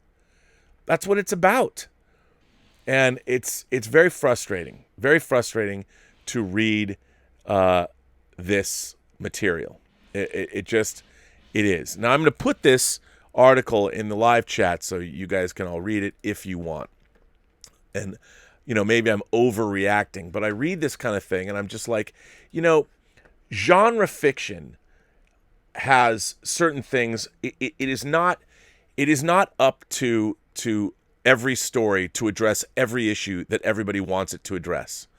I don't necessarily think that if you want to tell a superhero story and you want it to address transphobia, well, make it a good story. Don't sit there and go, I need to write a superhero story that's about transphobia. Why don't you write a superhero story that can address things like the overarching idea of bigotry and non-acceptance? And if you want to focus on the trans community, do that, but don't sit down to make that your primary focus. Your primary focus should be write a good story that is populated by great characters. Then whatever story you're going to tell, whatever issues you can address, should be baked into your narrative. And I read this stuff and it's irksome, because at the end of the day, you're still trying. A great superhero story, as anybody who's been a fan of superhero stories, are pretty self-evident. We have a lot of good ones. There's a lot of great seminal science fiction, horror, fantasy, and superhero stories that we can all point to, and they're very, very interesting. And they do deal with these issues. Read the graphic novel, the X-Men graphic novel, God Loves, Man Kills. Well, there's one for you, not mentioned in this article. That was an 80s graphic novel that one of my favorite X-Men stories of all time. And it's a rough story. And it was published by Marvel Comics. So, come on, man. If you're going to do this, if you're going to write these articles, why don't you take a more holistic view of what it is you're writing about? She clearly wanted to go after superhero movies and equate them to the police and all that. I mean, this idea also that all police are bad. All police are not bad. We need law enforcement in the world. We do. The universe is, as I say, it's indifferent to your suffering, but there's a lot of bad people in the world. A lot of bad people. And I wish there weren't, but there are. And law enforcement has an incredibly difficult job. And while, look, do people that abuse the law, should they be kicked out? Yes. Do we need to get rid of those people? Absolutely. Just like we need to get rid of those people in any business. I mean, I work in Hollywood, where everybody thinks we're either Hollywood elites or we're all, casting couches or whatever. I mean, I live in a business that's constantly criticized for people's bad behavior. And indeed, there is a lot of bad behavior in Hollywood. But does that mean that everybody that works in Hollywood is bad? No. For the most part, for the last 30 plus years that I've worked in Hollywood, I've met a few people that were bad. But for the most part, I've met a lot of incredible creative people that have been creating incredible entertainment and doing incredible work for a very long period of time. And, to pillory an entire profession, there are people that come from a long line of people that have worked in law enforcement that are very noble, that have never gotten in trouble. They've busted their ass to protect their fellow mankind. And I think that we've got to be very, very careful when you start saying that all superhero movies are this or all superhero movies are that, or because they're created by white men, somehow is Batman seen as necessarily being a good character? I don't even think so. Batman is seen, we all know he's the Dark Knight. He's a vigilante that's doing what he has to do. He's kind of crazy, and he was driven sort of insane as a boy when he watched his parents murdered in front of him. His story is all about empowering people that don't have power. About us righting all the kinds of wrongs. I mean, I don't necessarily think anyone's going to condone Batman's behavior. If Batman was in the real world, people aren't going to say well, we should let him Bernard Getz or whatever. No. His methodology would be unsound, as they said in Apocalypse Now. So it's not real. Batman is a fictional character that was created in the pages of comic books. He's a wish fulfillment character. And I don't think that astute audiences... By the way, look at the first Batman movie. There's corrupt cops in Batman and Tim Burton's Batman. You know, I mean, the idea that you can't portray Commissioner Gordon as a good man... By the way, he's been portrayed as being morally ambiguous as well. You know, having an affair when his wife was pregnant in Batman Year One. You know, it's not like he's squeaky clean either. But he's still trying to fight the good fight despite everything that's going on around him. But anyway, I read articles like this, and I just think that there's a lot more nuance. And also, the comic book medium is not just superheroes. There's so many interesting things that are being done by a lot of interesting creators. There are a lot of LGBTQ people that work in comics and art. There always has been. And, you know, over the last 30 or 40 years, there's been a lot of really interesting comics that have come out of those creators. Not put in this article. So could there be more? Yeah, there can always be more. Like I always say, let's get more people. The more diversity we have, it's not about the color. It's about the ideas. It's about what ideas people of marginalized or diverse groups can bring to the world through their art. That's what's important. Let's hear their voices. That's what I think is important. That's what I always say. And the more people that we have telling their stories, the more people that have access to the tools of telling stories on a mass scale, the better off we're all going to be. But, you know, in this article, why pillory decades of creators by diminishing them, by calling them white men. I'm not even necessarily a men's rights activist. But, you know, there's a lot of great people that have done a lot of great work. And to denigrate that because that's their chosen profession, I mean, from a numbers standpoint, there was a lot more white men working in comics. You know, there weren't a lot of people that even wanted to work in comics. Same with Hollywood. Now there's more people that do. So we're getting more and more voices in, which is great. And we should always continue to encourage everybody. Like me, I'm like, go make a movie.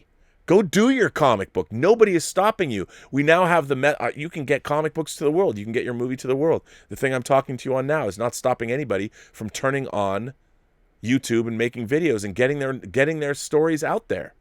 I mean, what I find so interesting about this is there's an implication in this article that people's stories are somehow being what?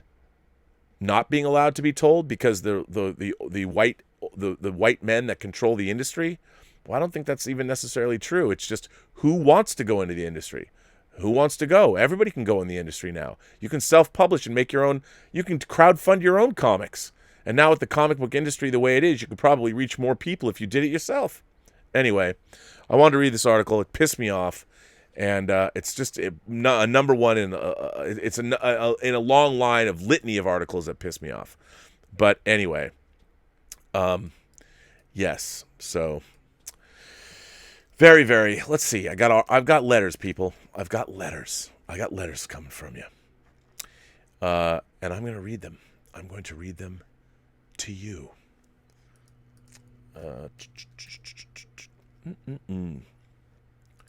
Let's see what letters we have today.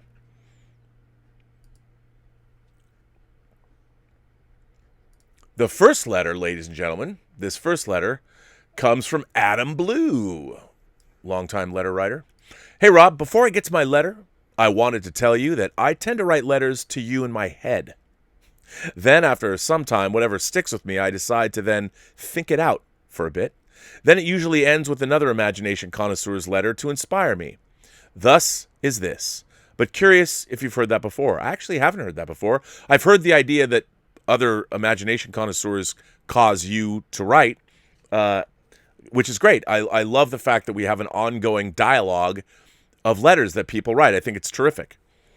There was a letter the other day about how music in our teens shapes us because that's what our minds are easily accepting.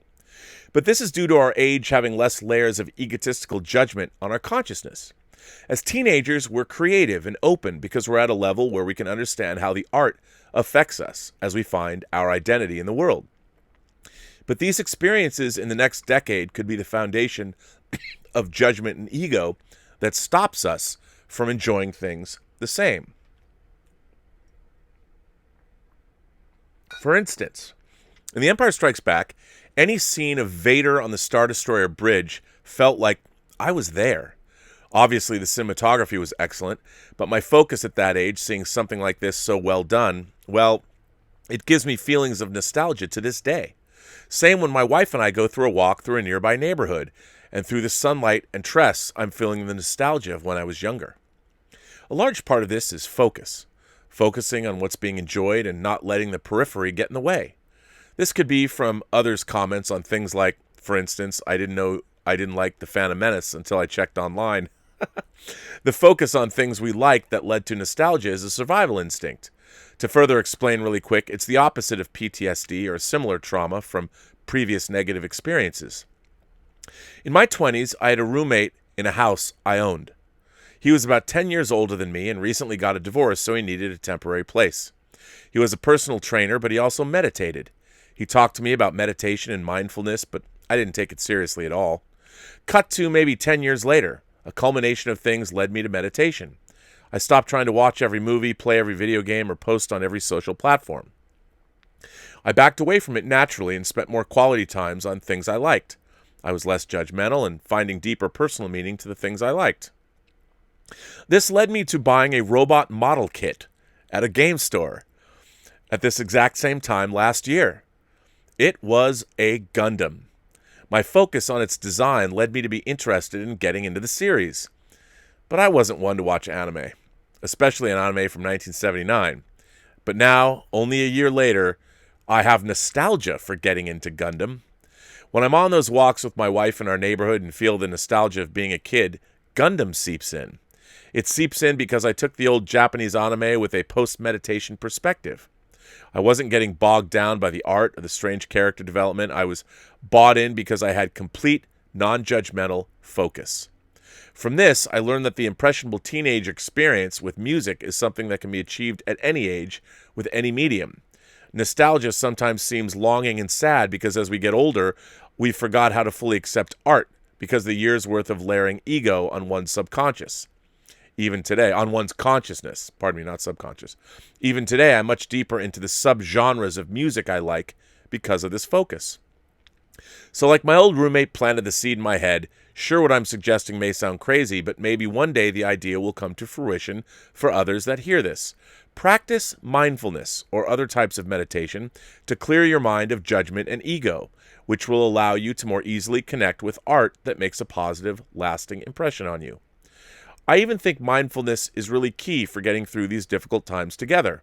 If I was going to give advice for the first step in the process to those that don't know where to start, can you watch each breath you take for 10 minutes without controlling it? Thank you for reading. That's interesting.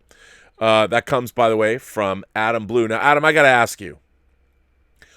I think what you're saying is very, very interesting, and moving all of that aside and trying to enjoy something free of judgment or free of the things that immediately jump to clouding what it is that you want to like. But I'm curious, did you get back to watching Gundam? What did you think of the show? Or did you just like, a lot of people like Gunpla? Gunpla is the gunplay, whatever. Gunpla is Gundam model building, which is a big thing. I'm a big fan of it. But yes, I'd be very curious to hear what you thought about all that. But what a great letter. Thank you very much. That was a very interesting and thoughtful letter. I liked that. Jacob Leaf is here. Jacob Leaf says, "Greetings, Rob. With spikes rising in COVID cases and release dates being pushed yet again for films like Mulan and Tenet, I once again find my return voyage to the theaters delayed yet again. I miss going to the movies so much, with my love for this journey dating back to when I was a kid when my parents or grandparents would take me. There were a couple of movie theaters where we lived, and every time we passed them, I'd always think about the time I'd be able to go back next. Seeing TV spots, trailers, or teasers on the TV Guide channel, or the trailers that began one of my more recent VHS tapes my parents had recently purchased, only whetted my appetite for a return to theaters. Recently, my love of movies and the experiences they've given me has got me to thinking, how many movies have I even seen theatrically? So I set to figure out just that, and after extensive research and probing the depths of my memory, I've put together the following statistics. Keep in mind when reading these, they are movies I've seen in the theater, not on home video in its various formats.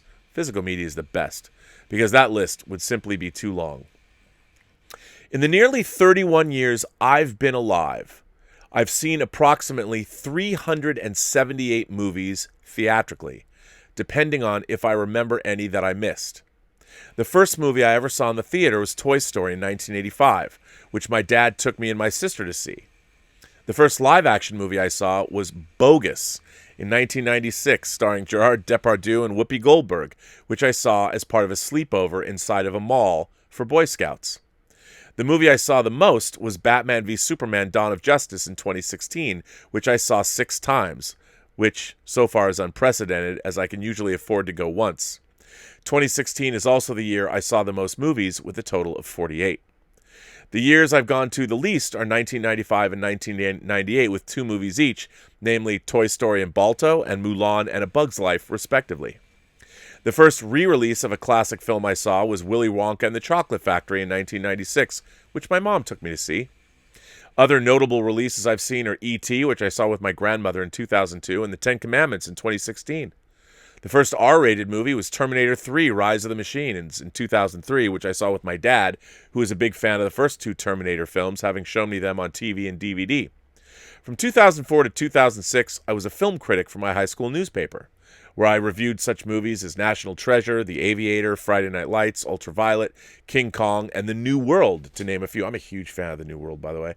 2010 is a year I had a driver's license and greater financial independence, as I saw 31 movies that year, nearly doubling the previous record, which was 16 in 2005.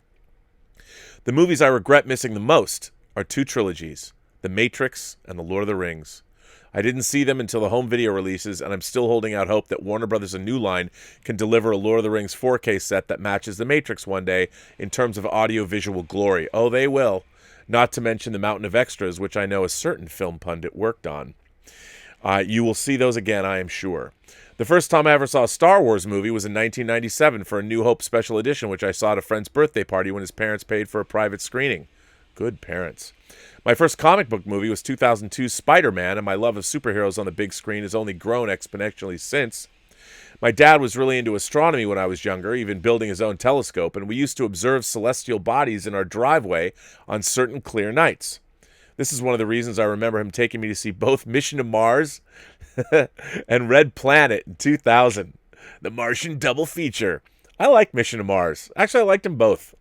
My favorite memory of movies with my mom is the Peanuts movie in 2015. I love the Peanuts movie. She loved the classic Peanuts characters and was really excited to learn there was a new movie, so I took her to see it when I was visiting her.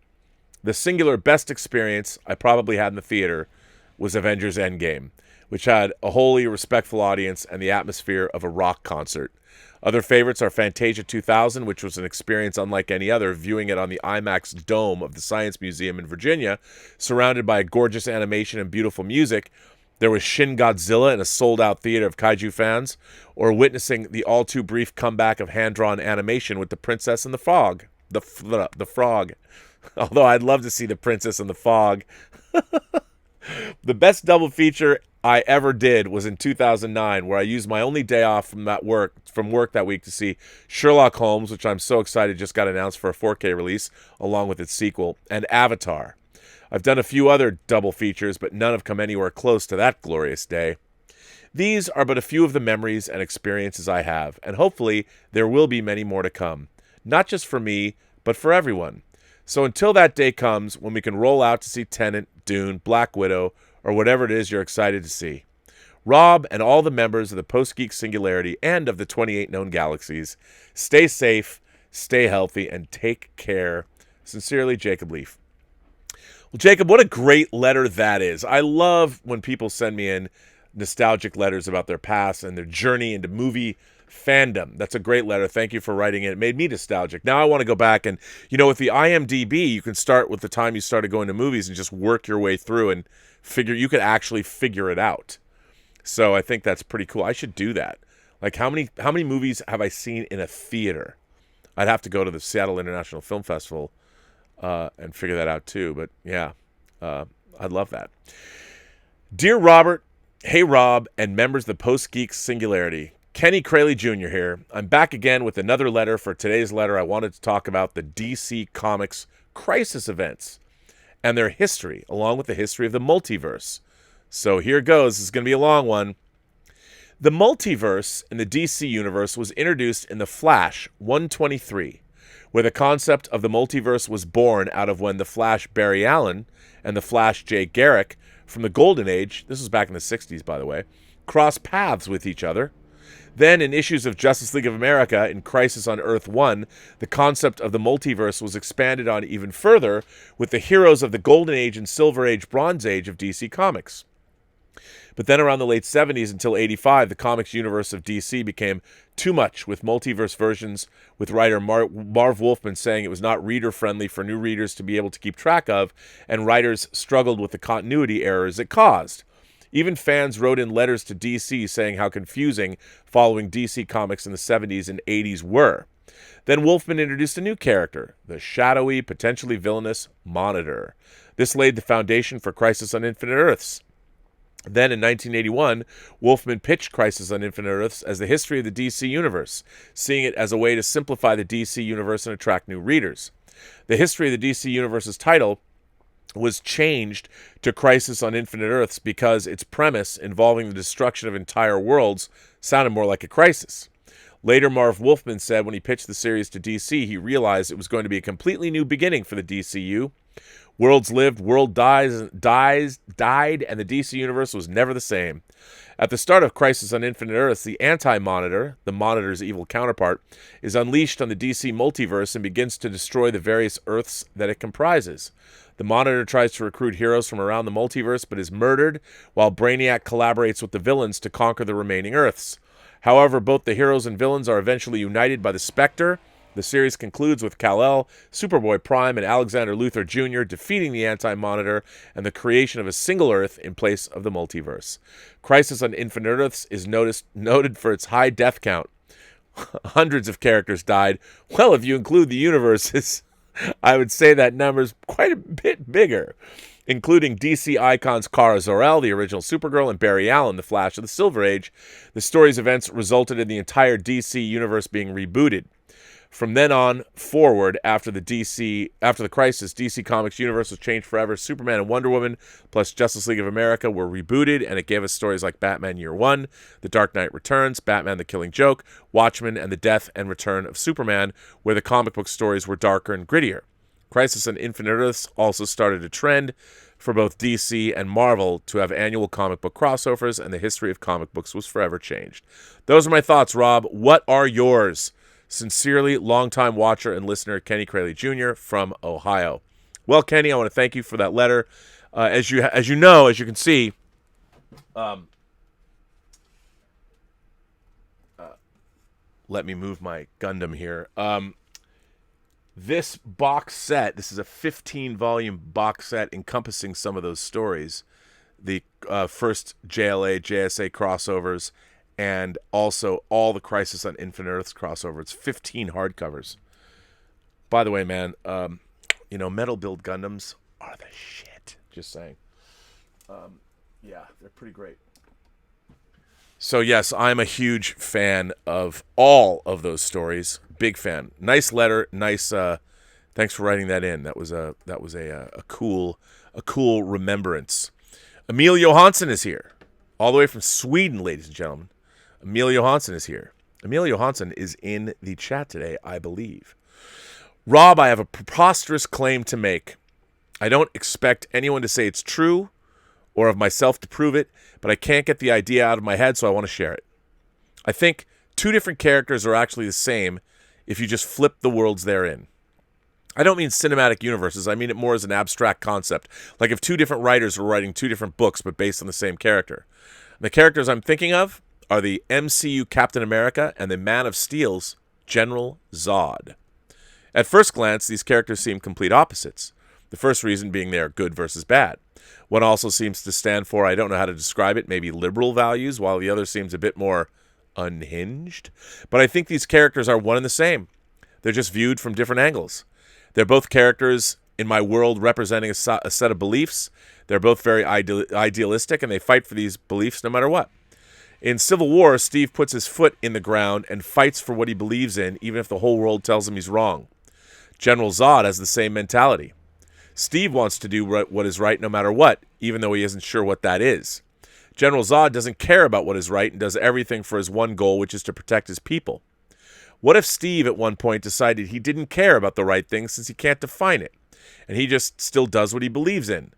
Maybe that world would be protecting Bucky or fighting for whoever he believes in, despite Bucky being the winter soldier and people disagreeing with him. Man of Steel was to me the most human portrayal of Superman I've ever seen in a movie. He didn't seem out of this world and someone with blinded eyes and cold emotions. Instead, he acted irrationally like any other human. For example, the truck scene where someone shames him at a bar. This exposed him, but he did it anyway because he was pissed, something people can relate to. Not as a godlike figure without petty emotions that always knows what's best, but as a rotten human. Zod was the opposite of this. He represented an old world where people had their designed purposes and acted on those purposes, ignoring all in their way. Captain America represents this world too. He isn't like other humans. He's that guy that stands above everyone else because he's posed by some set of beliefs that make him out of this world. At a time of crisis, Zod revolted against authority and questioned them up to the very point he was taken away.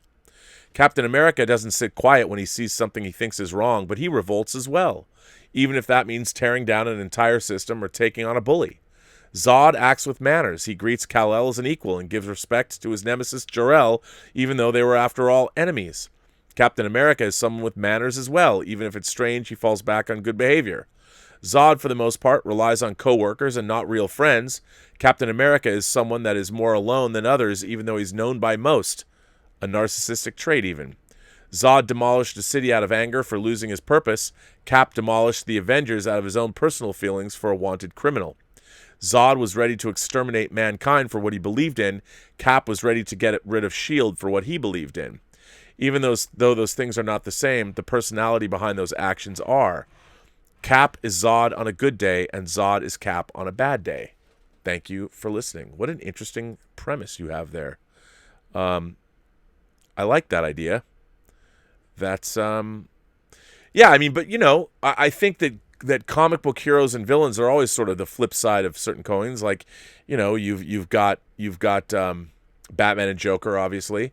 But yeah, I mean, I think that comic book villains are one step away from being heroes, or they're one step, or comic book heroes are one step away from being villains, for that very reason. But yeah, I think that was a fine letter that you wrote. And that's an interesting. I will be pondering that. You know, because in a certain way, I mean, Zod really is fighting for Krypton all the time. He's fighting for what he believes in. His methods. I mean, like we talked about, if an extraterrestrial force that came from a real planet like Krypton came down to Earth, would they put up with us? Or would they mold us in their image? I mean, it would be very interesting to see what would happen if that were the case. Adam Sperry sends in a letter. I'm quite a fan of your observations of the post-Nemesis Star Trek universe. You should be. I read the series of novels regarding the Mirror Universe on your recommendation and enjoyed them immensely. I'm about to start the Borg Destiny trilogy after hearing you mention them on the Inglorious Trexperts. Can you recommend, is there a series or group of novels covering the aftermath of the Dominion War that you can recommend? Well, Adam, I have to tell you that a lot of the pocket books continuity of the last 10 years or even more focus on the post-Dominion War Star Trek universe, including what you're about to read, the Borg Destiny trilogy. And there's so many. You know, if you were to just, well, I'll do it for you. Let's see. I bet there's a list.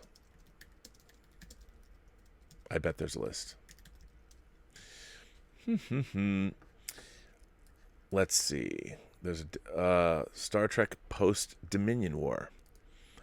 Well, there's actually a whole Reddit thread about this. Let's see what it says.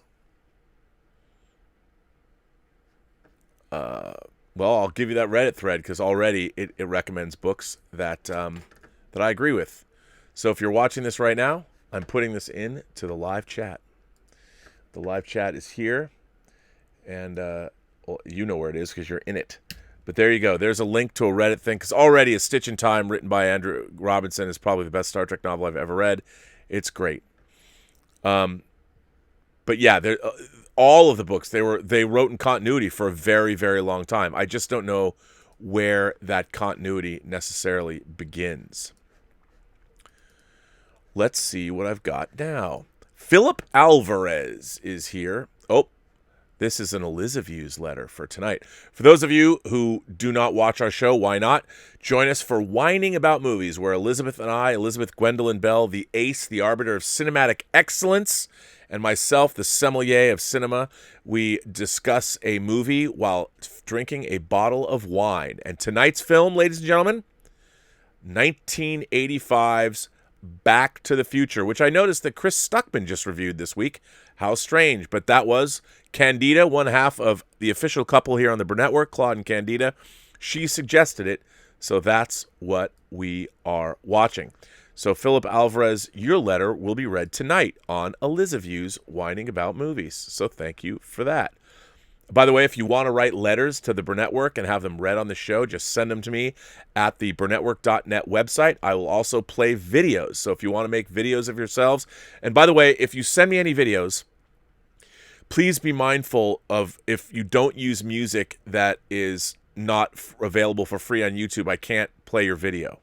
And people have sent me that, and I feel guilty about it. So if you've sent me one of those videos, a couple people have, and I haven't been able to play them because I don't know that the music is cleared. Omar94 is here.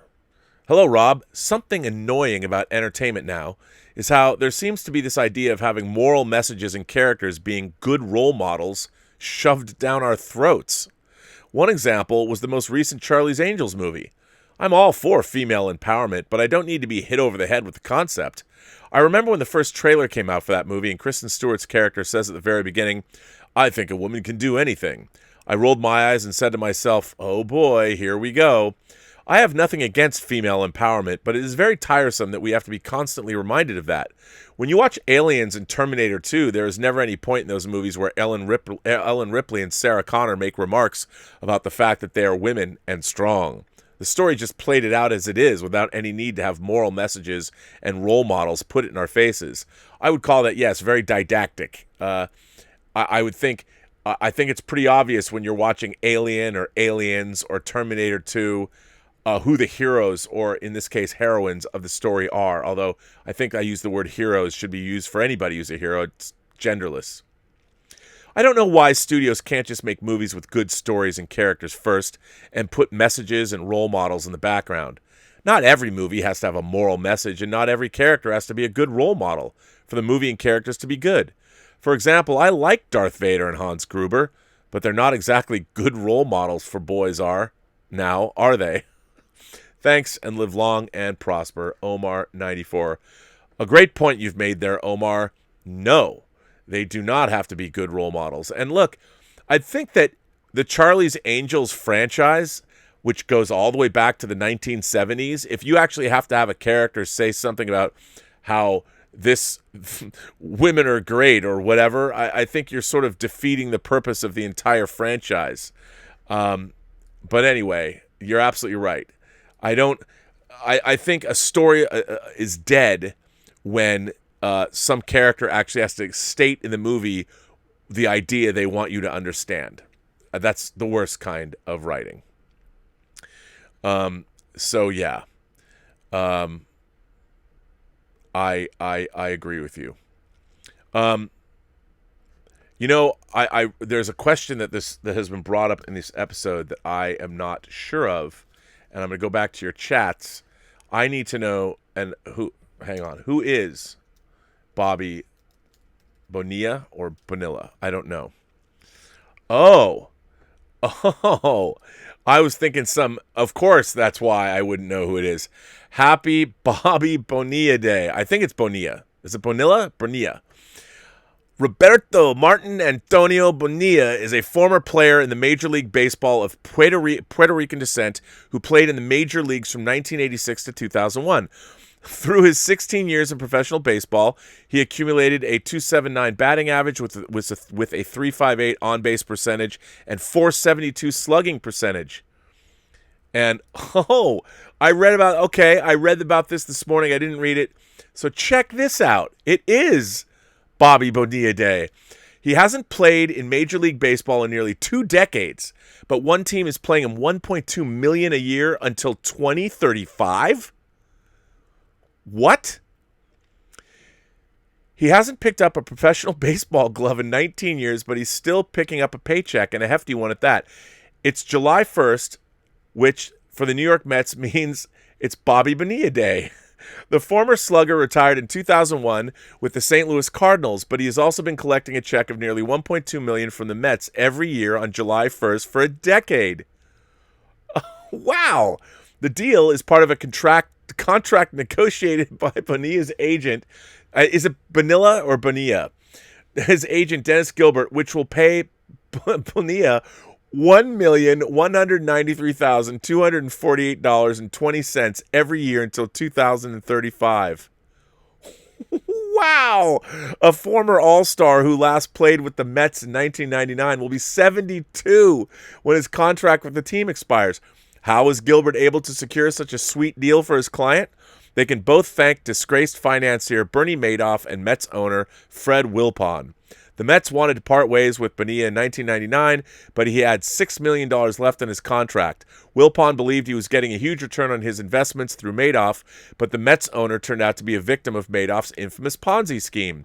Instead of paying Bonilla outright, Wilpon opted to defer payments so that the money could be unwittingly invested into Madoff's Ponzi scheme. Gilbert negotiated with the team to defer payments until 2011 with an 8% annual interest rate. Madoff was the mastermind of the most notorious Ponzi scheme in history. A Ponzi scheme is a form of fraud that uses funds from more recent investors to pay profits on earlier enterprises. In total, Bonilla will walk away with $29.8 million because of Wilpon's blunder. I love that. No wonder what that is. Bob, I'm never going to forget that for as long as I live. I think we should all be as lucky as Bobby. And my name's Bobby, so I can celebrate it, right? That's fantastic. All right.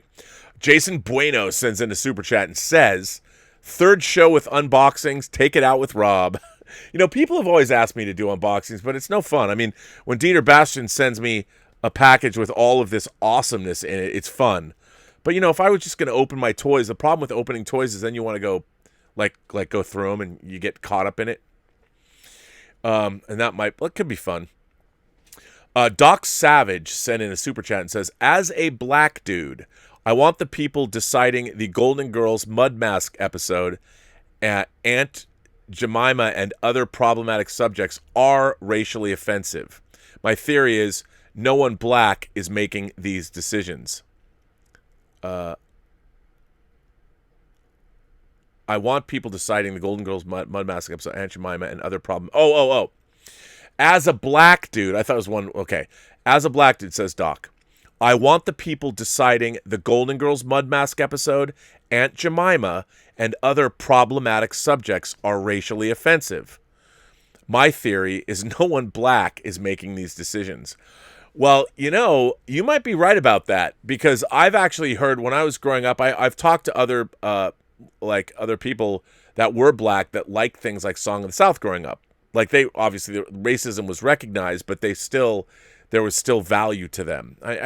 We live in a crazy time, and I think taking off television episodes is not where we should be devoting our energies. I think what we should be doing is figuring out how can we get people the best education, how can we get people the best health care. Let's fight the systemic problems at the systemic roots of those problems.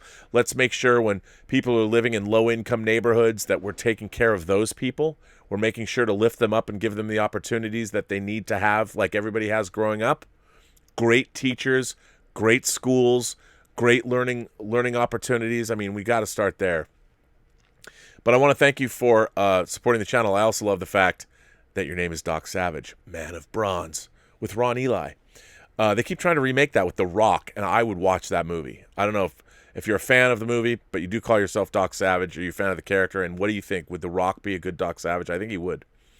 Dieter Nescafe Bastion. Dieter is actually here. I don't know if you saw me do this unboxing. I got a little shocked when I saw that one package, but it seems everything has survived. There were 2 treats for your hounds of hell in it. And you know why I send you the Scorpions live 3D Blu-ray disc? It was filmed in my hometown of Saarbrücken, and I was there. Really? Wow. Dieter Bastian, hang on. Let's pick that up again. Where did I put it down? There's so many here. Here it is. The Scorpions live. First of all, how can you not love? I don't know if I have. I think this is my first concert disc that's in 3D. I mean, this is amazing. This is fantastic. And you were there. Can we see you in the crowd? Have you searched the video to see yourself in the crowd? Well, thank you for sending it to me. I will watch that with Elizabeth, and the dogs will very much appreciate your treats. I will save them and serve them to them on camera so you can see that. Malbrained. Malbrained sends in a super chat and says, that shirt is problematic. Laserdisc? Boomer whistling. Clipped and canceled. I love that. I'm boomer whistling, or I'm laser signaling. Instead of virtue signaling, I'm laser signaling. No, this is one of these shirts. It popped up in my Facebook feed. I'm like, oh, click. I want that shirt. I always wanted a good Laserdisc shirt, never owned one, and now I do. It's amazing. You can get anything you want. That was funny, Malbrained. You gave me a chuckle. Steve Katruza sends in a super chat and says, first time poster, now hot toy buyer, Captain Rex. That is a great figure, by the way. For those of you who don't know, the Clone Wars Captain Rex is getting, that's right, a Hot Toys figure. I don't know if I'm going to bust on that because I have all the Sideshow clone troopers, but I might. I like the head sculpt. It's a great, great, great figure. Hapkido Locke sends in a tip and says, R.E. Miss Doctorman's article, social commentary on comics from someone who clearly has no grasp of, nor any genuine interest in, her subject. Disingenuous doesn't even begin to describe that article. We're criminals, Alfred. We've always been criminals. Look, I understand the idea of wanting to find interesting clickbait articles to write. And I think that there is a lot of interesting commentary to be made on how genres have developed over the years and what do they mean. I mean, how do these stories inspire people, and what do they say to people? But I would say this, superhero stories, really, your engagement with them, both boys and girls now, because we live, after all, in the post-Geek Singularity, you begin engaging with these stories as your children. And, I think there's some value there. Remember, on the Electric Company, Spider-Man was teaching us about, today's Spider-Man was brought to you by the letter A or whatever, or Letterman. Remember Letterman? And I think that the superhero paradigm is something that's with us from the time that we're children. And I think that's why we watch animated shows. And for the most part, the idea that you're calling superheroes problematic now, well, I guess, on one hand, you criticize people for, adults like myself, for still loving superhero movies, which is clearly a vestige of our childhoods. And yet, on the other hand, you want to say, well, you shouldn't be watching. What do those movies have to offer? Well, what does any genre movie have to offer? It's like Luke going into the cave and Dagobah when he asks Yoda what's in there, only what you take with you. Well, if you take certain things into superhero movies with you, you get more out of them. I love the superhero movies we get today because I get to see what I imagined when I was a child writ large on the big screen, which I never got to see that way before when I was a kid. I mean, I would get Superman, but that was great. But you wanted to see other superheroes. And Superman the movie, as much as I like it, it isn't until Superman 2 he gets to punch another superhero. Well, supervillain at least. But, yeah. So, yeah. I agree with you. I mean, I thought that article was absurd. And the fact that X-Men isn't even mentioned, considering how many X-Men movies there are, again, the fight in those movies between Magneto and Professor X is a fight about tolerance. I mean, what is the mutant race but if not, of course, it's a stand-in for all marginalized people. Any marginalized, whether it's an ethnic minority or something, or a LGBTQ, whatever. Pick your poison. Clearly, I mean, Magneto is a leader of the revolution of people that have been marginalized for too long, and to not talk about that in that article is like, how do you not do that? But I agree with you, man. It's pretty disingenuous. The bunk is here. Good afternoon, Rob, you old trout. I like that, you old trout. I'll take that. I know you are a music fan, so it's time for a post-punk Sophie's Choice question. New Order or Joy Division? Okay. New Order is one of my favorite bands. Now, I really like Joy Division as well, but I think more of my worldview, certainly, more of my, call it my my buoyant enthusiasm for the future, is more encompassed by New Order, even though they too have songs that are rather depressing. But I think that's a tough one. I don't think either or, because Joy Division, if Joy Division didn't exist, New Order wouldn't exist, and New Order is an evolution. If you want to put it on biblical terms, New Order is the New Testament, and Joy Division's the Old Testament. Joy Division, real wrath of God stuff, whereas New Order is more a bunch of psalms. I don't know. That's maybe that somebody's gonna get mad at me for saying that, but that's a good question. John is here. John sends in a super chat and says, "Hail Rob, did you ever follow Dark on Netflix? The final season finally dropped. Great writing, in my humble opinion." Okay, I am dying to see the third season of Dark, and Elizabeth has not seen Dark, and we've got to watch the whole thing. The third season, I kind of regret watching the trailer for this third season. I thought it spoiled a little too much, but I can't wait. Dark is an incredible science fiction time travel series, and how can you not love it? Well, ladies and gentlemen, that brings me to the end of Robservations episode number 457. First of all, I want to thank, from the bottom of my heart, Dieter Bastian for being the fairy godmother of physical media. I guess I should call him fairy godfather. I could call him the Godfather.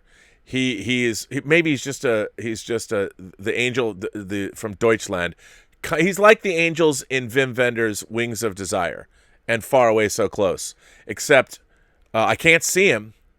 I know he's there. I can't see him. I can talk to him on WhatsApp, or he'll send me a video, but he's out there in the ether, and evidence of his existence shows up with all of this awesomeness. I can't thank him enough for hooking me up with all this stuff, and I owe you a package back. Yes, I have a package back to go to Dieter, so we have to do that.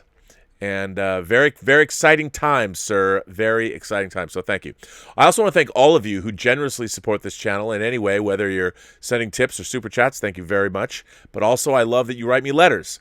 And for anybody that wants to write me letters, I will read your letters. It doesn't cost anything. Just send me letters and send me videos if you want. I'll play your videos as well. Again, my only rule is just remember to be respectful. You can say whatever you want, but just be respectful of the community. That's all I ask. But yes, the Burnettwork.net website, and slowly but surely we're beginning to catch up. If I read your letters on the show, we will eventually get them up onto the website. And so thank you, and I'm going to keep doing that. We are, of course, 43 episodes away from the 500th episode of Robservations. I will be trying to get a bunch of new interviews. I'm trying to do that. We'll see. I've got one lined up so far. I've heard back from a few people. We'll see what I can get for you. So that should be exciting. If you want to make a video or something, or you want to do something special for the 500th show that you want to make me, because I will play it. That's what's so fun. I had a great turnout from you guys. And we're going to be doing, by the way, another Zoom party on Saturday after the show. I haven't talked to Roberto Suarez about this, but I hope it's okay for him. I would imagine we'll do the show from 1 to 3, and then we will have a Zoom party. It's like a TV party. We're going to have a TV party tonight. All right. We've got nothing better to do than have Zoom parties and have a couple of brews. Anyway, that's a little punk from the 80s for you. But we're going to have a Zoom party on Saturday at 3. Or maybe I'll go on. Maybe I'll do the show to make it earlier. I'll do the show at noon on Saturday, and we'll start the Zoom party at 2. How's that? How's that? That's for our European friends. I know it's still late, but hey, it's like a Saturday night. But anyway, I want to thank all of you. I want to thank the moderating staff. I want to thank, of course, Mike Bodden. I want to thank Greg Smith. I want to thank the Richard, of course. And I want to thank Haynock, I saw was here today, and Jordy Lyons. But I want to encourage everybody to go find the Richard over on the Post-Geek Singularity Facebook page or on Whining About Movies, because he's always got something going on there. And that is cool.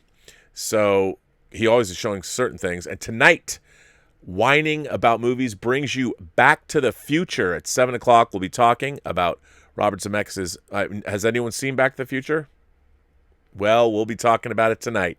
So we'll see you guys actually in 3.5 hours for Whining About Movies. Elizabeth and I will be here. Please join us. And by the way, John says, I'm available for an interview for your 500th Laugh Out Loud. Well, contact me. What are we going to talk about? Because that would be great.